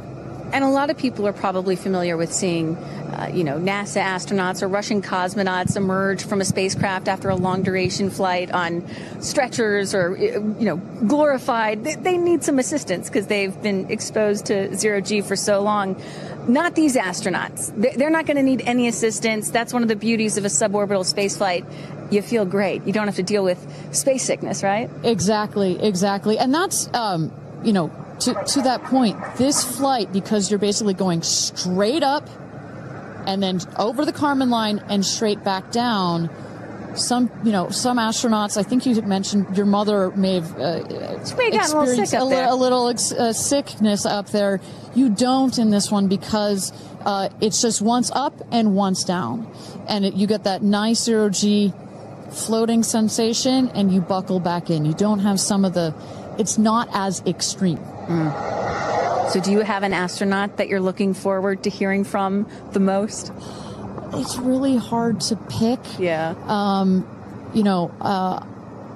I have to say I'm a huge Katy Perry fan, so I'd love to see what her feelings are. Also, as a mother, our kids are close in age. What does that feel when you have young children? You saw her get so emotional in her pre-flight interview. Is that still the weighing emotion, or is she still just, oh my God, I saw the stars, I saw the curvature of the Earth? What's going to come out of her mouth, but really her heart? And is that Jeff Bezos out there right by the capsule? Kind of hard to see. That is correct. That is Jeff Bezos, our founder, on the left, as well as Sarah Knights, our crew member 7. And I just want to thank our viewers for joining us. NS-31, New Shepard's 31st mission to space, our 11th human space flight. From all parts of this flight, for the booster, for the capsule, for our astronauts, a completely successful flight, one of the smoothest flights we've had so far. And we're now just awaiting the opening of the hatch so we can get some views from our 6 new astronauts.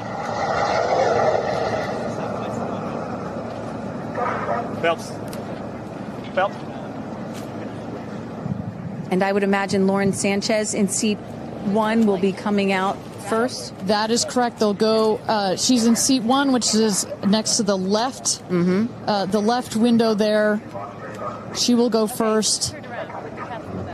And then last in number 6 is Kerianne. That is the window on the right. Side Canyon.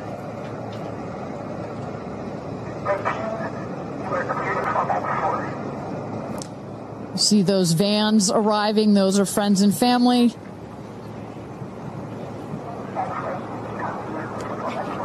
And that's Kerianne looking out the window, in the window to the right there. Lauren Sanchez on the left. And you really get a sense for just how big these windows are. I mean, when you're inside this capsule, it's almost as though you're getting a full 360 panoramic view. One of the cool features of this capsule, the largest windows of any spacecraft. So over a third of the surface area of this craft is windows. And that's on purpose. There were many meetings with our founder, Jeff Bezos, where our engineers brought him some windows. He said, nope, make them bigger. They come back. They said, nope, that's nice, but make them bigger. And what you get here, why is that so important? So many of our astronauts have said, when I got on my seat, I looked at outside my window, and I turned around, and I looked at the other 5 windows, and my brain created a panoramic view, a panoramic photo of it, because so much of the capsule is windows, and it makes for just an incredible experience. Sarah. Good? Okay, here we go. Yeah. Here goes Jeff Bezos to open the hatch.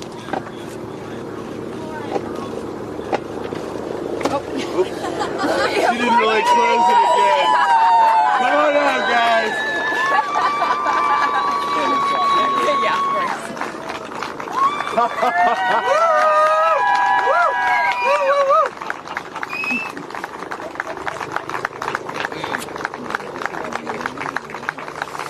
You see your babies. Where are my babies? They're over here. Go see them. Where? Oh, we have to go Right there. there. Okay.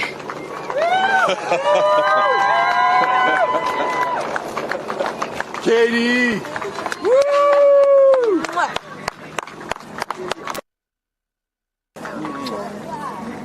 Thank you. Thank you.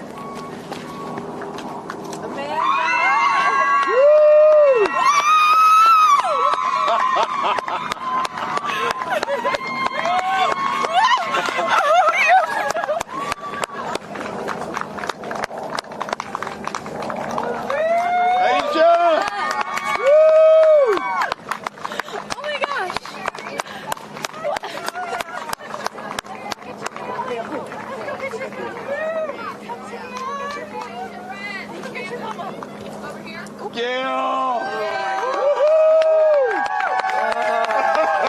I just have to have a moment with the ground. Let me just appreciate the ground for just a second. Thank you, Jesus. Oh my God. That was amazing. It was amazing. I'm so proud. So proud of you. Oh my God.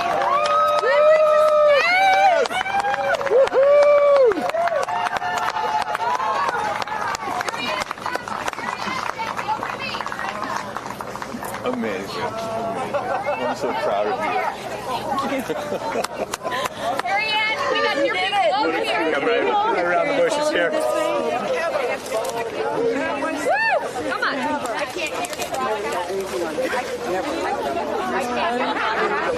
I have no, it's not working. So someone just tell me when we're on. Does anyone have our F?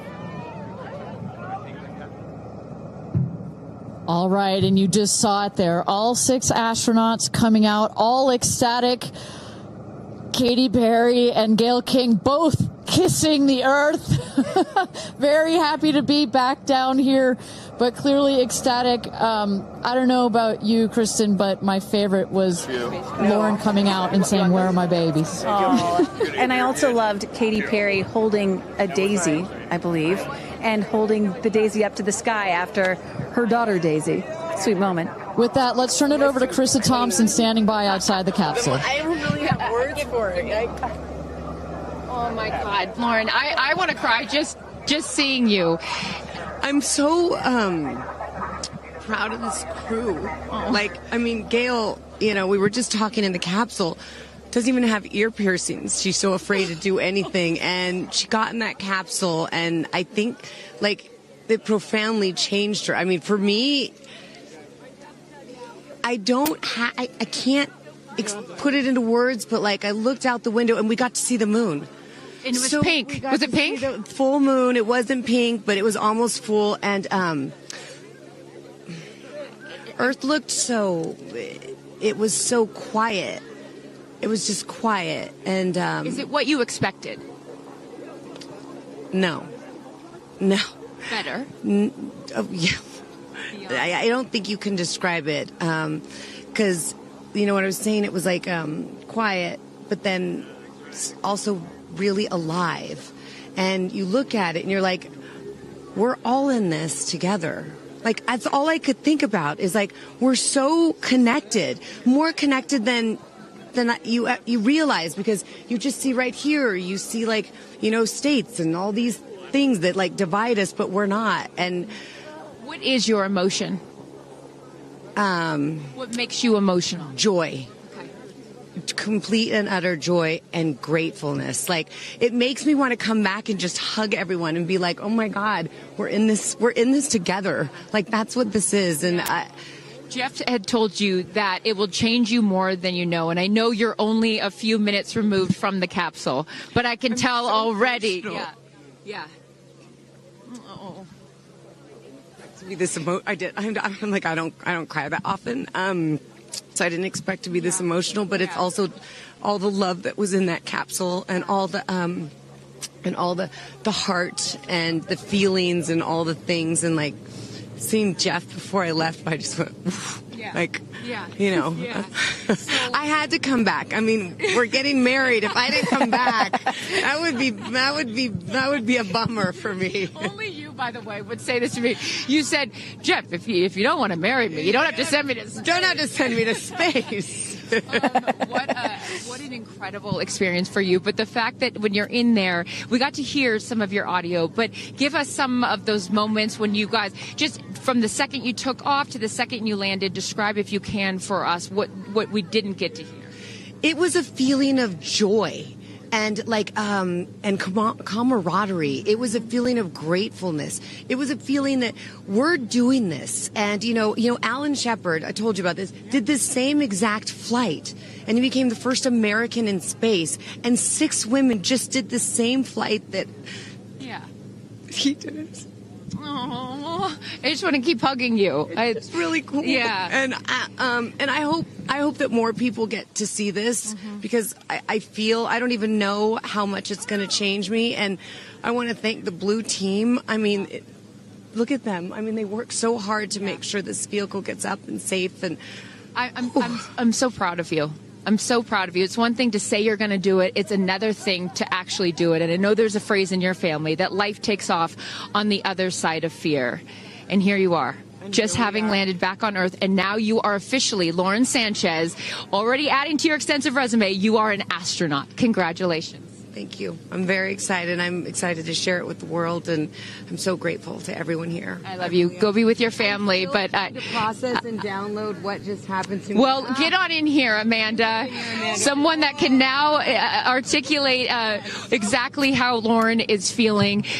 Lauren being so candid about overcome with emotion. How are you feeling? I know, Amanda, this has been a dream of yours, a long-awaited dream, and now it is finally official. You are an astronaut. Congratulations. Thank you so much. You know, I usually have nice words to say, but in this moment, I just want all survivors to know that you can heal.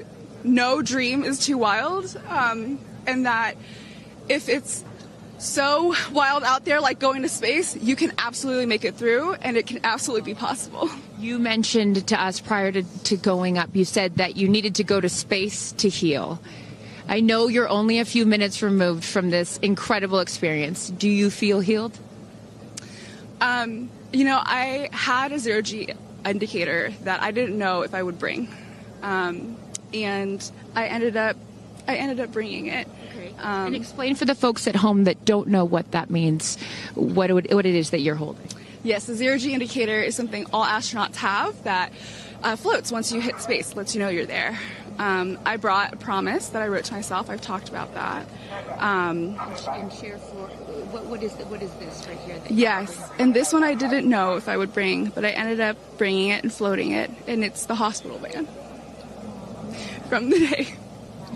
And, I got to honor her today, and I'm so grateful to the thousands of people, the engineers, the scientists, just everyone who has made this a reality. And you also have written here, I know that you had this on your laptop, right? Yes, that's right. And this is my zero-G indicator, a promise I made to myself that if I were to pause my astronaut dreams and fight for rights, that one day I would return to her. And it says, never, never give up. Well, those dreams are no longer on hold. You are finally an astronaut. Congratulations. Enjoy this moment with your family, and thank you for sharing it with us. Thank you, Amanda. Kerianne, you said to me yesterday, you said, when I get out of that capsule, I'm going to be an emotional wreck. And I think what I will just say, for anyone that has never had the great privilege of being here, this is my first time at a launch, and it is very emotional. Describe, if you can, how you're feeling. I have almost no words. It was the most incredible experience of my life to be up there and see like such vast darkness in space and look down on our planet. The moon was so beautiful, and that was like, I felt like that was a special gift just for me. I'm so sorry. No, don't apologize. Are you kidding? You just went to space. You just went to space. This is it. And like knowing that everything, like everyone I loved was standing down there looking back up at me, and I just hope that these types of experiences, clear a path for everyone to be able to do that. You told us a beautiful story about your son when you told him you were going to go to space, and that, get over here so I can hold you, and that he went back to school and he was all excited to tell his friends that his mom was going to space, and they said, your mom can't go to space. Moms don't go to space. Well, guess what? This mom just went to space. Congratulations. You are officially an astronaut. And I know you're wearing a very special necklace from an incredible group of people that you hold near and dear to your heart. What would you like to say to them watching? I'm wearing a few necklaces today. My dear friends threw me a blast-off party and gave me this feather, which obviously represents the Blue Origin logo. And it felt so special to have it close to my heart. And in space with me. And I feel like it helped me take all of them with me on this journey. Yes. Well, I will let you go enjoy this historic moment with your family, and thank you for sharing it with us. Congratulations. You're an astronaut. Gayle, get on over. I'm still floating. I can't believe it. I cannot believe it. I'm so proud of you. And I know that I speak for the collective, because you have been so honest. You've been so vulnerable. And I spoke to your best friend prior to you taking off, and I asked her why it was so important for you to do this. And she said, she said, so she didn't have to hear you say, I wish I would have done that. That's so true. But now, Gayle King, you are officially an astronaut. How do you feel? I still can't accept that word, but I will say I can't even believe what I saw. When somebody calls this a ride, this was not a ride. What happened to us was not a ride. This was a bona fide friggin' flight. And our instructor, we were so well prepared. So every noise we heard, we knew. But the flight instructor said that I am her best success story. Why? Because she's never had somebody go through the course who's terrified of flying. Everybody who's gone through the course is somebody that it's been a lifelong dream. They wanted to do it. So she said, I'm her best success story. I'm so proud of me right now. I still can't believe it. I still can't believe it. I was just going to say, prior to the launch, you said that you would be so proud of yourself if you went through with this. And you did. What was the best part, Gayle? It's oddly quiet when you get up there. It's really quiet and peaceful. And you look down at the planet and you think, that's where we came from? And to me, it's such a reminder about how we need to do better, be better. Do better, be better human beings. And what do you mean by that? Processing. Well, it's so nasty and so vitriolic nowadays. And I mean, if everybody could experience that peace that we had up there, and the kindness and what it takes to do what we did, all the people that it took to get us up there and get us back safely, I'll never, ever, ever forget. And when we were up there, have you talked to Katy yet? I have not. Okay, when we were up there, after zero-G is very difficult. All the training about this is how you get in the chair and this. I look like a friggin' moose getting in the chair. It was like, just let me get in the chair. Let me get the seatbelt on. But, we had a very do this. How would you describe it? it's very difficult because you're floating. But the best part was when we got back in our seats after 0 G's, Katy sang "What a Wonderful World." She did? Isn't that nice? Oh, come on. She sang "What a Wonderful World." I see dreams. Oh, yes. Oh. Because we'd been asking her to sing all the time, and she wouldn't. And then, because everybody said, "Sing Roar, sing Fireworks," and she said, "It's not about me. I wanted to talk about the world." Wow. I know, isn't that nice? You got to ask her about that. That's really special. And when Lauren got out, she was overcome by emotion for a lot of reasons, and rightfully so. But she spoke to the group and how close you guys have all become because of this experience. How would you describe the camaraderie that you guys now have together? I would say that we are forever bonded, because you can't go through what we went through to look out for each other, to help each other, and not be changed by that. You know, it really is a true. People throw the word around, but it really is a true sisterhood. Mm-hmm. But it speaks to how we were set up for success. The training was so, I can't stress this enough. The training was so friggin' good. We were set up for success. And it went exactly as they told us it was going to. Every boom that you heard, the drones, the drogues coming out, the parachutes coming out, it went exactly as they said. Are you glad you did it? I am glad I did it. Yeah. I am glad I did it. Yeah. I am very glad. I have no regrets about doing it. What would you say to people watching right now that are scared, that are fearful of anything? What would you say to them? Well, I just said I'm stepping way out of my comfort zone, because this is so not like me. I said up there, I might now get my ears pierced. I've always been afraid. Which is great. I love that you've never had your ears pierced. No, even Hootie at the training center. You don't have your ears pierced? I go, because it hurts. Oh, my gosh. But I mean, for people that are afraid, Eleanor Roosevelt once said, courage is doing something that scares you, but you do it anyway. And I stepped out of my comfort zone in a way that I never thought was possible for me. Mm-hmm. And now that I've done it, I really do feel I can take on anything. Anything. Congratulations, Gayle King. You are an astronaut. Thank you, Chris. I am so excited for you. I'm so excited for you. And I'm going to go with you to get your ears pierced, because I want to get another hole right here. Go enjoy this with your family. Thank you so, so much. Aisha, oh my goodness. Congratulations. Congratulations. You are officially an astronaut. How do you feel? Also, how do you look perfect after just going to space? I mean, my goodness. I will never be the same. I mean, when you get up there and you see the Earth, and it's so beautiful, and it just fills the screen, and it's not just your window, it's like everybody's window, and there's no boundaries, there's no border, there's just Earth. Wow. It's incredible. You know, Gayle is so honest that this wasn't her dream, but this was a dream of yours. How do you feel now that you just achieved it? Like I picked the right dream. And when we landed, I said, Exuma, I'm good, Blue Calm, but I'm ready to go back. Wow, really? Yeah. What was the best part for you? The best part for me, actually the whole thing. But we got in and we counted down from 10. And then I started to hear some singing. And when we lifted off, everybody, you could just feel the energy in the capsule. And when we got up there and we got out of our seats, we all just looked at each other. And there was this moment, and I can't wait for people to see it on the video, but there was a very special moment between all of us. And it's just beautiful. It's so beautiful. Yes. Where is your grandfather? Your 92-year-old grandfather, who I know you were so excited to bring. What did he say to you when you got out of this capsule and got to see him for the first time? He said, I was really worried for you, but then Oprah squeezed me. Oprah has a way of making us all feel just a little bit more at home and a little bit calmer. I know your father is watching down on you, and he is your angel. What do you think he's thinking right now in heaven? I think he was like, woo! To have the opportunity to have flown his star in my flight bag and to have a perspective that very few people get to have of Earth, I just feel a renewed connection to everything in life and where we are, and I can't wait to go back out there and pour what I've learned into the world. You have given so much to so many, and I know there are a lot of people watching right now, some young boys and some young girls that are inspired constantly by you. What would you like to say to them? Dream it, plan it, and go and do it.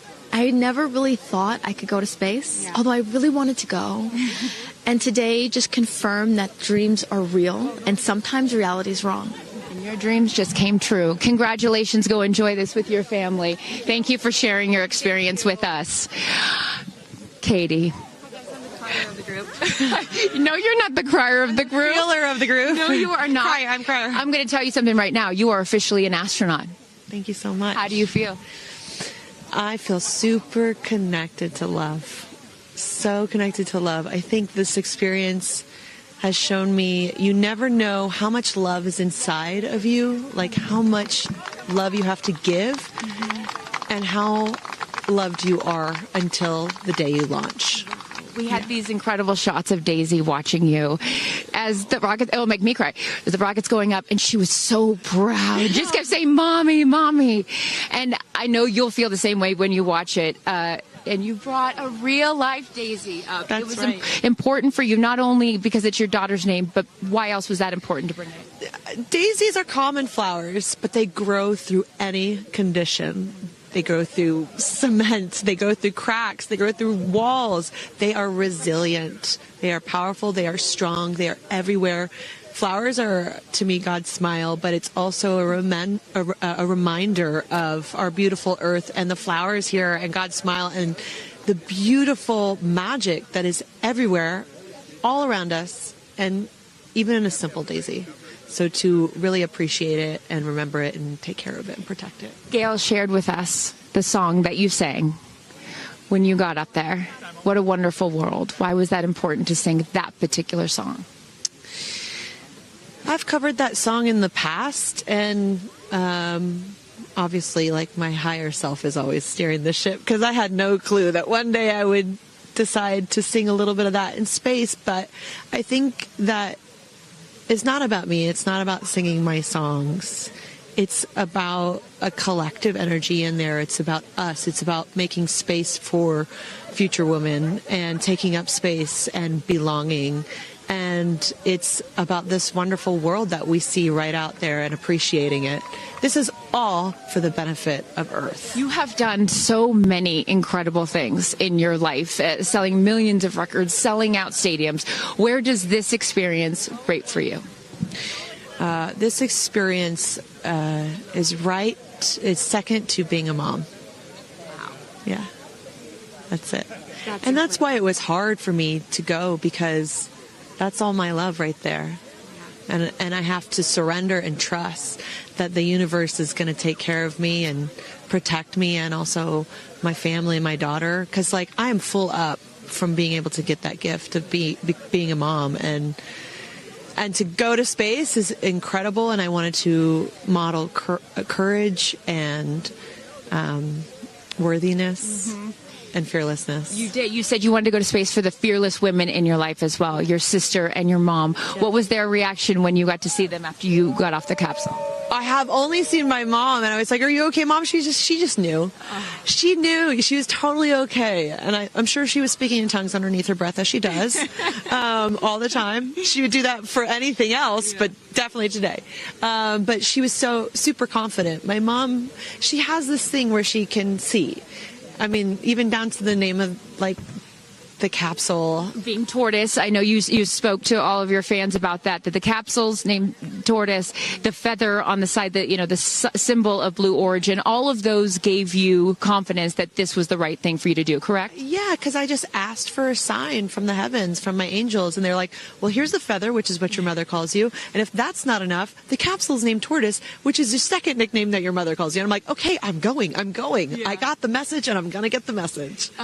Before I let you get back to your family, I just have to ask you, describe for us, because you're so brilliant at putting, you know, words together and describing moments that we can all appreciate later. How would you describe the moment when you took off and then the moment you landed? The moment, I mean, it is the highest high, and it is surrender to the unknown, trust, and this whole journey is not just about going to space. It's the training, it's the team, it's the whole thing. I couldn't recommend this experience more. This is like up there with all the, you know, different tools that I've learned in my life, from meditation to the Hoffman process, this is up there because what you're doing is you're like really finding the love for yourself, because you got to trust in yourself on this journey. And then you're feeling the love when you come down, for sure. And you're feeling that strength. So I feel really connected to that strong, divine feminine right now. By the way, you're such a badass. I love that the month of April, you're like, I'm going to space and I'm launching my tour. I mean, it's really incredible. Now I know I'm asking this question for your fans. Will you write a song about this experience? Oh, for sure. 100%. And not only that, I got to reveal my set list for the tour on a butterfly. How apropos. Incredible. Just flying in space. I don't know if anyone's ever in space. I don't know if anyone's ever done that before, so I'll just Well, there's a lot of things that you have done first. You are now officially an astronaut, and let me just tell you, on behalf of everyone here at Blue Origin, our webcast, and everyone, all of these individuals that put this incredible thing on, congratulations. Thank you so much. Thank you for sharing your experience. Is a 10 out of 10. That's my review. 10 out of 10. You There's definitely no go for it. 10 out of 10. Thank you, Katy. Congratulations. All right, you guys, so many fun moments that we'll continue to see as we get the footage. But I'm going to send it back to you and let these incredible astronauts enjoy their time with their friends and family. Thank you so much, Carissa. Wow. Kristen, I mean, 6 inspirational women in their own right. Eloquent. I could not be that eloquent coming down from space.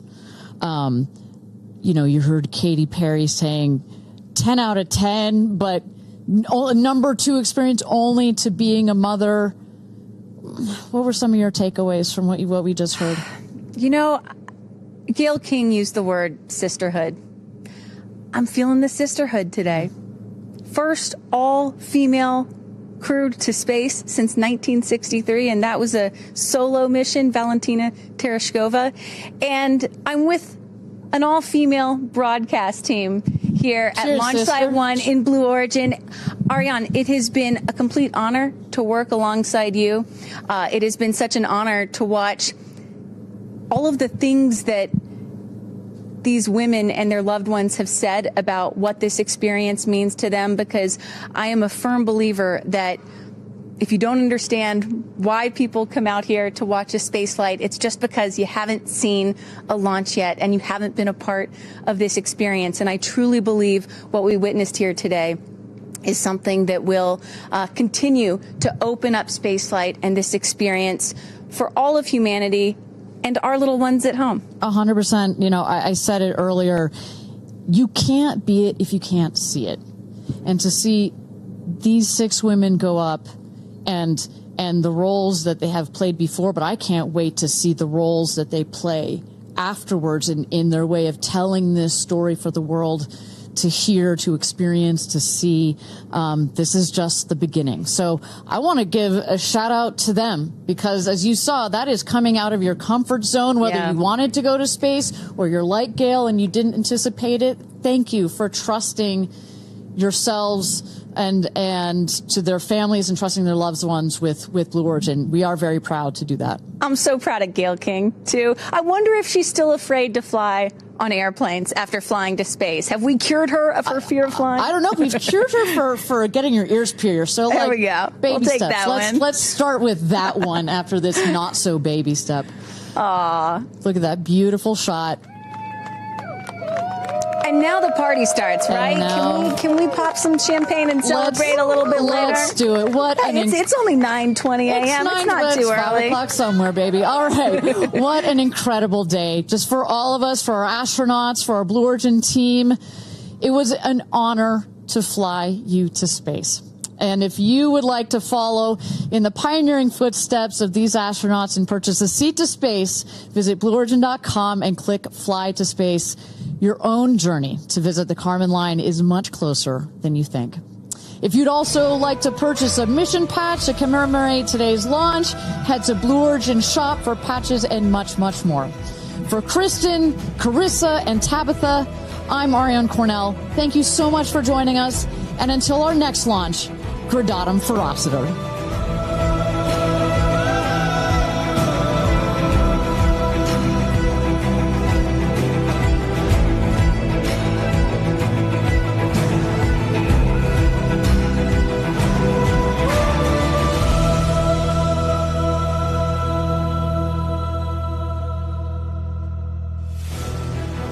Have you ever dreamed of going to space?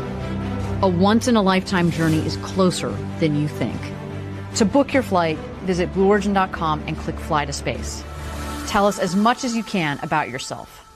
Once we receive your inquiry, our team will reach out to guide you through your journey. It's your time to join the new generation of astronauts.